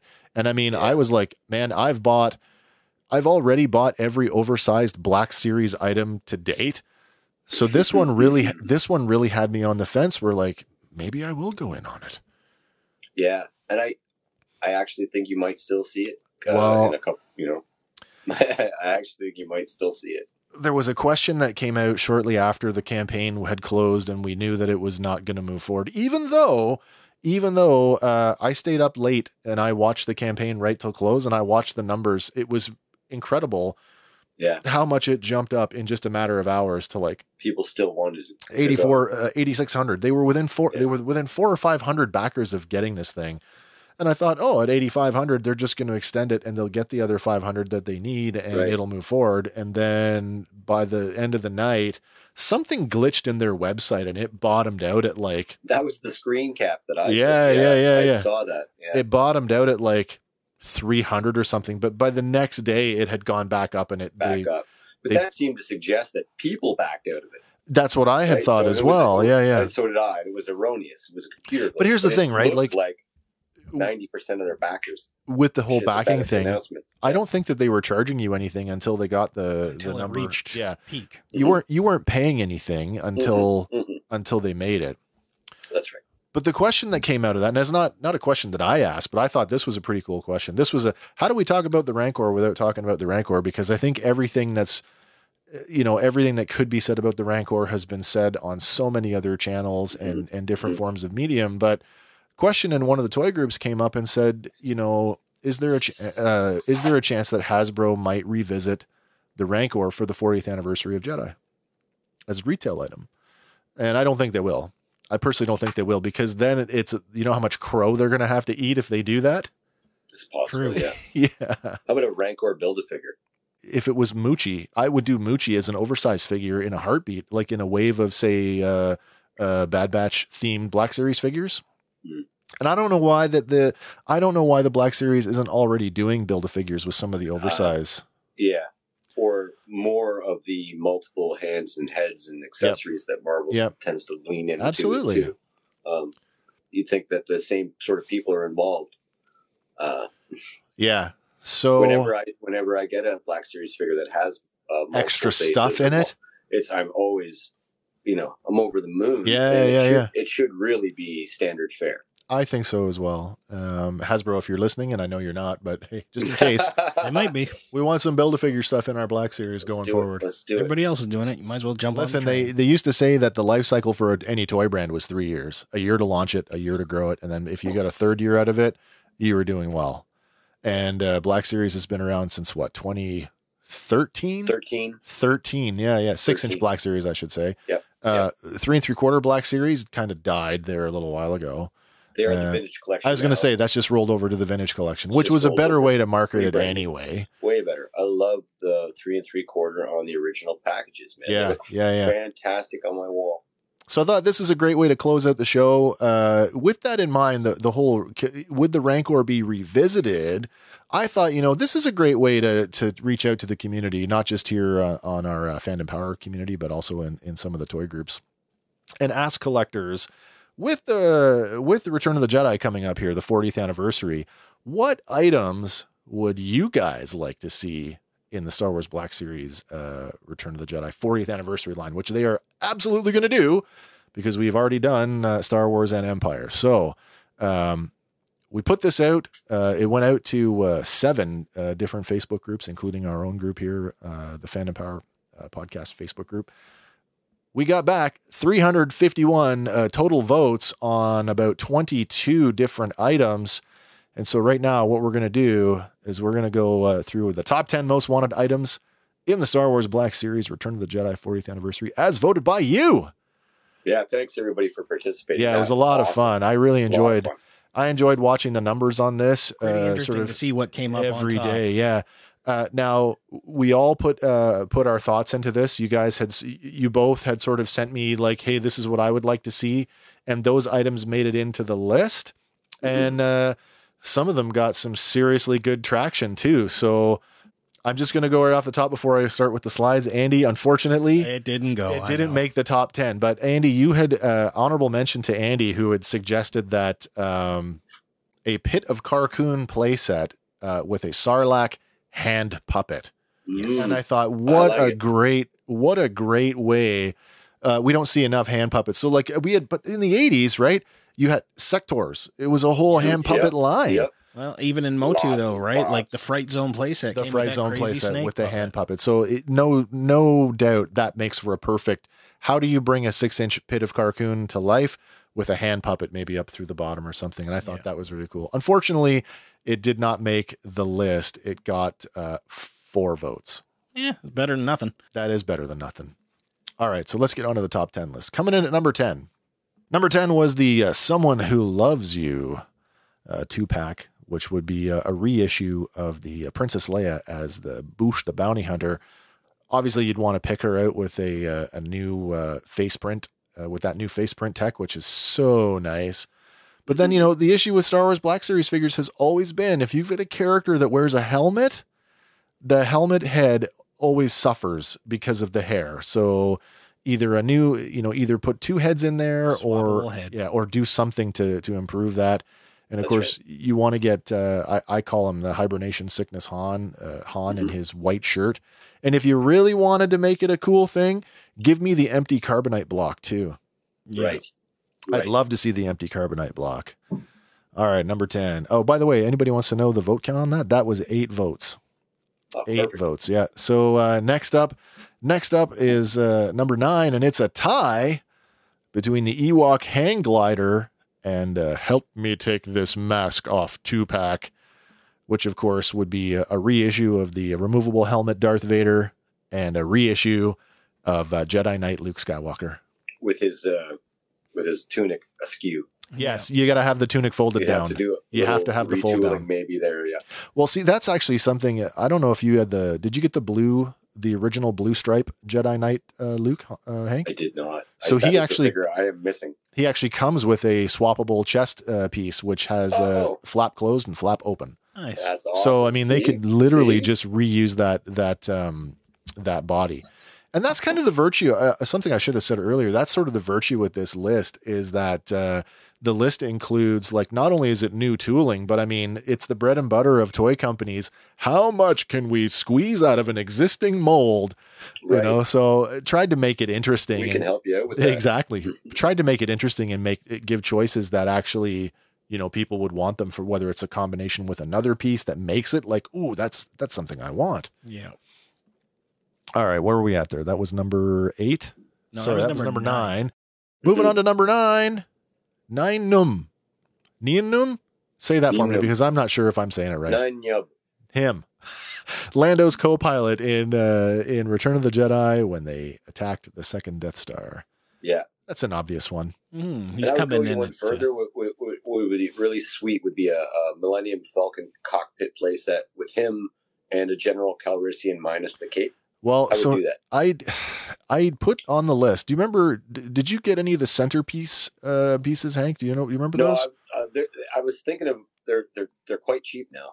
Actually, so I put that in as an option. I put in the centerpiece. This actually came at number 13, so just outside the top 10. But this had 4 votes, and it was a centerpiece Millennium Falcon cockpit. So because it's a centerpiece, right? You save on tooling because you don't have to make a posable action figure, but you make up the cost by putting in a light up feature, so the cockpit would light up. Very cool. Yeah. But then have Lando as a non-posable, just a statue sitting on the seat, but make him removable so you could put your other figures in it. You know what I mean? Absolutely. That would just be so cool. Sideshow, I believe, has actually done this. They've made a 1/6. I believe 1/6 scale Millennium Falcon cockpit. So don't tell me that there isn't a market for it. I was going to say maybe that's a future HasLab. Yeah. In terms of guys like me that want to do action figure photography, purchasable sets at the scales that I want with that detail. Yep. We're going to start making them ourselves, Hasbro. Well, and that's the whole 3D print thing, which maybe we'll save that for another show because I could talk ad nauseum about 3D printing and how I feel about it, where it's beneficial and where it's not. But that's another story. Yeah, Nien Nub, he came in at 13 votes. 13 votes for Nien Nub. Coming in at number 7, the Desert Skiff or the Repulsor Skiff. I think it's like one of 3 names that it's had over the years. But this time we're going to add in Pageti Rook. And if you were a collector of the 3 3/4 line back in the 80s, I think he was just referred to as Weequay Weak guard. Yeah. Yep. So Spaghetti Rook. Yeah, Skiff Guard. So he comes in at number 8 with a total of 14 votes. 7. Excellent. What did I say? 8. Number 8. Number 7. I can't even read the thing in front of me. Good Lord. Okay, it's exciting. Number 6. Number 6 is the second tie of this list, and these are no-brainers. One is obviously a newly tooled figure in the form of Mon Mothma. Perfect. Arguably could reuse some of Princess Leia's body parts, I suppose, with a new head. And then the Force Ghosts of Endor. Mm-hmm. I thought about, do you split this one and do you go, do you do Sebastian Stan, Force Ghost? Not Sebastian Stan. Yes, Sebastian Stan. The guy who played Vader as a Force Ghost. Sebastian Shaw. Or just the Hayden Christensen. And I know that the Disney position, the Lucasfilm position on Star Wars is that the special edition is the only edition. So I did not make that as a. I could see this being like a 3-pack that you could buy wherever. Yeah. And having the Sebastian Shaw version be a Comic-Con exclusive. Oh yeah, that's a perfect exclusive. Where it's actually. Those exclusives don't bother me as much as like an Amazon one. Yeah. I enjoy those ones. Convention exclusives. Right. It's an experience. You have to be there to get it, or you're gonna pay a lot for that. A convention exclusive should be something. A convention exclusive should be something that if you don't get it, does not take away from your collecting experience. It should add something, right? But if you, as the general public, if you can't get it, if you don't have access to it, it shouldn't be like this big, like, oh man, why didn't they just do? Yeah. It's the only place I could get something even similar. Yeah. Right. Yeah. So these two tied in at 16 votes apiece. Awesome. I'm definitely down for a Mon Mothma. Unfortunately, one I did another one. A lot of these I kind of put in like these centerpiece things. This would have tied in perfectly to the other centerpiece that I had proposed, which was the operations room on Home 1. Mm-hmm. With that big hologram of Endor and that second Death Star. Because then you could just put her in that with the General Madine statue, and they'd look great together. But that didn't make the list either, unfortunately. All right, so number 5, and this was the one that I was championing the whole time, was an Endor Rebel Commando 4-pack featuring Nick Sant. Only because, the argument about it's Rex, it's not Rex, it's Rex, it's not Rex. Well, you know what? It can be whatever you want it to be. We're just going to make a figure of him in 6-inch scale. Yep. Yeah. And even if you did Nick Sant as an original sculpt and you did the other commandos as a generic guy, I mean, you could use the same swappable face feature that the Hoth Rebel soldier came with.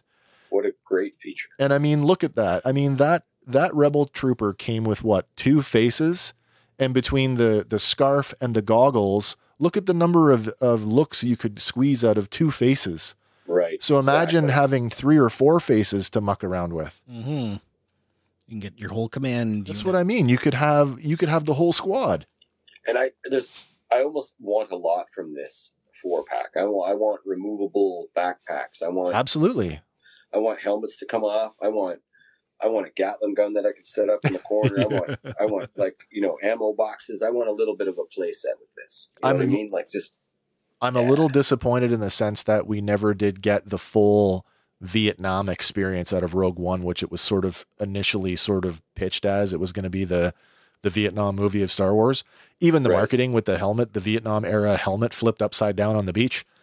Mm-hmm. Like, why didn't we get more of that? So this is kind of a way. I mean, you get an unlimited number of troop builders where clones are concerned or where stormtroopers are concerned. But where's our troop builders for the rebels? The rebellion is much more than just 3 people. Yeah, I mean, we got the Tantive 4, the rebel trooper. We got him, right? And then we got the Hoth guy. But that's kind of it. And the Death Star trooper's head fits on that body, so you can sort of swap. You can get 2 of those if you like. Right. Back and forth, right? Oh, right. Okay, so that's number 5. Number 4, here's a no-brainer. This is a straight-up reissue. Way back in 2014, San Diego Comic-Con exclusive set was Jabba the Hutt, who came in this beautiful fold-out box. The box was the dais for Jabba the Hutt. There was no plastic molded piece. But to me, it's a no-brainer. If you bought the retail Jabba, you didn't even get the railing. At least the Comic-Con version, you got the Salacious Crumb and you got the railing with the hookah pipe, but you got nothing else. So your Jabba is, ostensibly just sitting on the floor. Yeah. I mean, sure, I could go out and 3D print one of these, but I don't want to. Give me an official one. Right. Give me an official one. So that's our number 4. Now, Jabba the Hutt, this is where things... Oh, sorry, the Commandos. I should go back to that for a second. Commandos, 27 votes. Nicely done. Jabba, 33. All right. Hank, this is one you're going to be very happy. Ready to go? Number 3, the AT-ST with Chewbacca and his Ewok co-pilots. Top 5, baby. Absolutely. A 6-inch scale AT-ST would be enormous. But it'd be doable. It'd be a high-end product, but it'd be doable. And I do cite the Elite TIE Fighter as my example that I think it would fly. All of those oversized things that they've done. Now, the TIE Fighter, I think, is probably... don't hate me for this, but I think is actually the worst example, because that thing a year later was on clearance at every clearance outlet that you could find. I mean, they were going as low as $60. I think the last time at Toys and Vaughn Mills. Yeah, $60, brand new in box. I buy a fleet of those at $60. This is what I mean. Like the other thing too is I agree with you too. The Snow Speeder and Luke, which I'm about to purchase unboxing. You're gonna love it. You're gonna love it now. Oh, that's down $40. Yeah, at Toys R Us. Even at new, I mean, like at $150 as a new price point, I thought there was $150 of value in that. Yeah, given the size of it, and you get a figure with it. That's around what I'm expecting of an AT-ST with Chewie and a couple. It's not so big. It would probably stand 2 feet high. Yeah. But it's compact enough in terms of shelf space that I think this would fly. I think comparatively, I'm just going to back up here for a second. You can see Chewie hanging out the top of the AT-ST there, but let's go back up here for a second to the failed slide here and have a look at the Rancor. Look at the Stormtrooper standing beside him. The AT-ST wouldn't be much taller than the Rancor. No, I think you could have an AT-ST Rancor fight that might go toe to toe. It would look pretty awesome. Yeah. That would be great. Yeah. So, I mean, and Chewie's an easy one to do. We've had how many versions of Chewbacca have been out now? Two or 3? We still don't have that disheveled, messy hair look from Return of the Jedi. No, we don't. And Ewoks are at a premium right now because it's one body that they've issued for 2 different characters now. Tebow and whoever it was on the speeder bike. Yeah. It's one of those characters where all you have to do is take it into the woods to photograph it to make it look like it's in its natural environment. It would just look a lot of lead time. It would look so good, a group of Ewoks in the woods there. Sure, and then you can reuse it in your Mandalorian display if you wanted to do Cara and Din facing off against the pirates. Yeah, wonderful. All right, so that's is the AT-ST with Chewbacca. That came in at 35 votes. Woo-hoo. Now, the next one, I think this was also one of yours, Hank, was the Emperor's Throne Room. Number 2, the Emperor's Throne Room, specifically the Emperor's Throne Room as a playset. So it has to have, not only does it have to have the Amazon exclusive throne, you've got to have the viewport window behind it, and you have to have the gantry.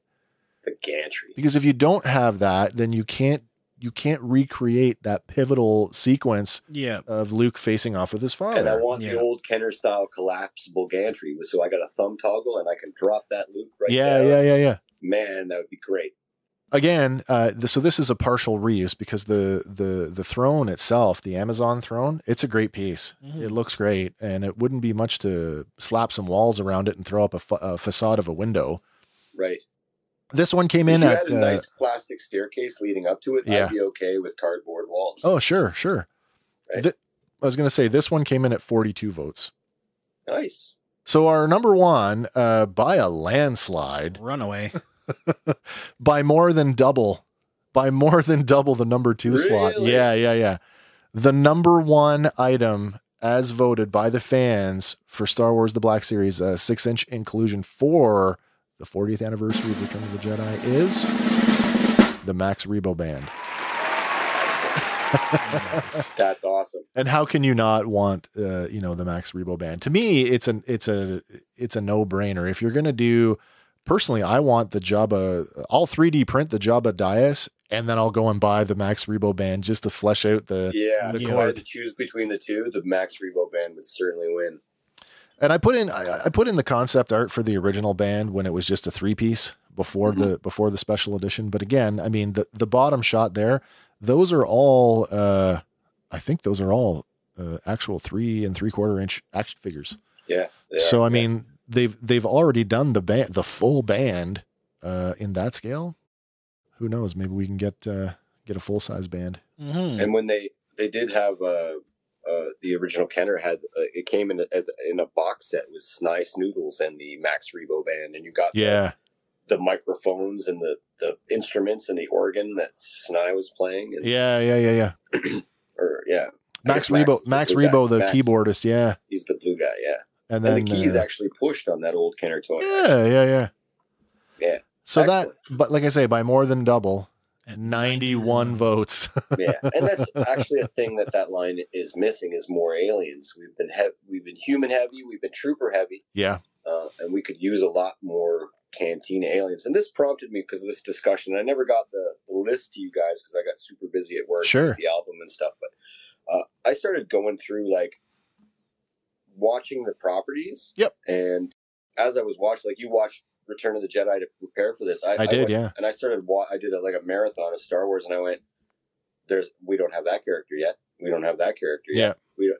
And I had a list of over 100. You could easily figures if you start doing. I mean, in the mine were Rebels heavy. I'll tell you that. I had a lot. I want Callus. I want Grand Inquisitor. Me too.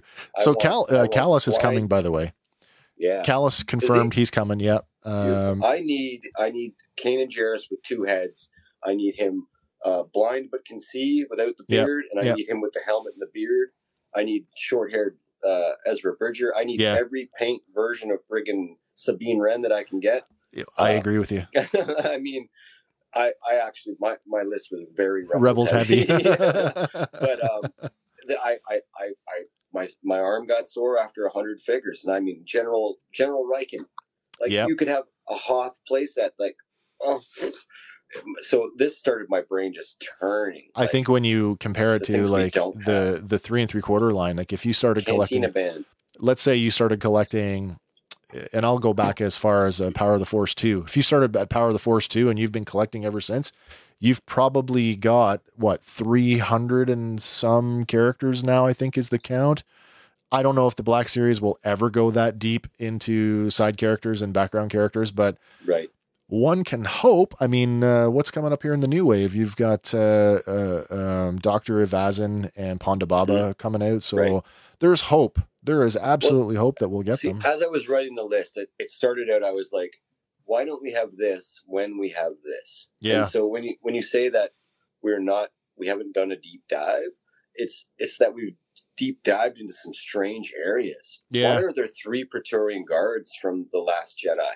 Yeah, and we don't have General Riken. What was it? Overbite, underbite, and that's the joke. Flat face. Yeah. And why do we have Constable Zuvio? who got cut? Right, but we don't have General Maydeen. I know. Okay, or Nine Numb, or I could go on and on and on. And so Hasbro really needs to figure out that there are things that we want, and there are things that we're just going to buy, I guess. But we'll buy it because it's there, right? And, I think they maybe had more plans for Zuvio. From a stakeholder perspective, it goes back to that. If we've already got the tooling for it and we can reuse it, then we'll do that. Then spend the money. New stuff. No, I get it, but I mean, look at the No, I shouldn't say that because now this HasLab thing is proven. I would say up until the failure of the Rancor, the general consensus was, hey, if we're having a slump with what's going on, let's put out some classic trilogy stuff because classic trilogy sells. Right. And then the Rancor came around and didn't. I want my classic trilogy to be a little more eclectic. I have 6 Luke Skywalkers. I have 6 iterations of Luke Skywalker, and while I enjoy them all, and I'm missing a couple of them, I'm missing the Jedi Luke. So, but I would love to see some. I would love to see some Cantina aliens, man.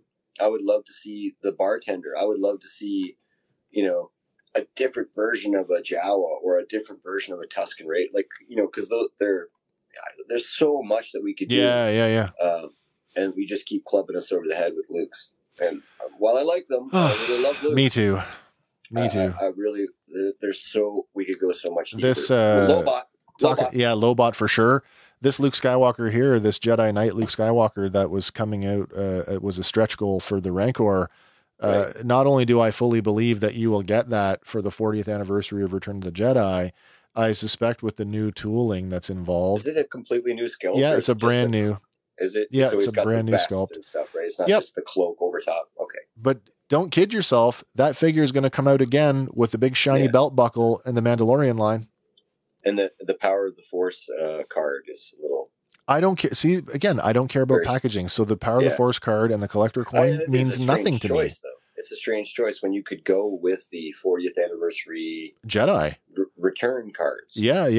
That's It's just a strange. Well, the Salacious Crumb, I mean, that's what he's in. So I don't understand why. Right. Why you wouldn't do the same. And he's a reissue. And he's not only is he being reissued in real time, so he's in the Disney Parks set. And twice because they just repainted him. Yeah. For one. There's two of them and one is blue. So you could buy a couple of those and you could have. Do I need Minox or do I need Cantina Aliens, guys? I really think that, if you were following, there were 3 HasLab campaigns running at the same time. And I don't want to go on about HasLab because I really wanted to have some fun with the top 10 list, which I think we did. Mm-hmm. They were trying to market the Rancor at the same time, along with the Ghostbuster Proton Pack and the G.I. Joe Sky Striker. And the marketing team, the marketing guys on the Joe team, they put out this like video with an animated Cobra Commander who basically you got to look this thing up. It was like supremely, incredibly good marketing. And I'm like, hey, Star Wars guys, you could take some notes from how they marketed this. Right. Like a little video just to hype it up was incredible. Anyway, I would still watch a toy commercial. Yep, I mean, in terms of that. So, of the 20 some odd items that we put on our list to vote from, only 2 of them received 0 votes. Really? Yeah. One was something for everybody. Yeah. The ones that got nothing. One was a centerpiece Home One bridge set with a movable command chair and a non-posable Admiral Akbar. That got 0 votes. And the other one was the Assault on the Shield Bunker set with the light-up feature and non-posable Wounded Princess Leia. 0 votes. That was mine too. 0 votes. Hey man, I could use another Mon Cal officer. Yeah. Right? So it just never stops. It just never ever stops. And just going by the Akbar from The Last Jedi and just repaint him 17 times. Right. Yeah. I do have him. I don't have the proper one yet, but I do have him. All right. I might throw a knit sweater on him and make him my Longshoreman. Longshoreman. I want that guy. I'm telling you right now, if they don't do Longshoreman, I'm going to be so upset. Yep. And Frog Mom, and we could just go crazy on with his cable knit sweater. Yep. That Cobb Vanth. Have you guys seen the Cobb Vanth? I have seen the Cobb Vanth. He's actually beautiful looking. I was going to say the action figure of Cobb Vanth fills out that armor better than Cobb Vanth fills it out. It does. It actually does. He's quite skinny in the show. Listen, guys, it has been a wonderful experience to sit down here and talk toys with you guys, especially for Christmas Day. I hope everybody who's listening and watching is having a wonderful Christmas Day or whatever holiday that you celebrate or choose not to celebrate. I hope you're having a great day. I want to thank everybody who's been with us for the last, year and a bit now. Yep. Year and a bit. There's lots more coming. So remember, later this week, the first episode of the Book of Boba Fett. And that means our first episode of our new deep dive review series, The Book of Boba Fandom, will be in full effect. Hope you guys will stay with us for that. And there's lots more coming here from the Saw Cave. So for Fandom Power, Merry Christmas, everybody. I'm Wes. Happy Kwanzaa. Happy holidays. All right. Bye for now, everybody. Hey guys, thanks for listening to Fandom Power. Be sure to like us on Facebook and follow us on Instagram and Twitter. Stay tuned for our next episode where we'll be talking about another one of your favorite fandoms. Fandom Power is a Sawcast production.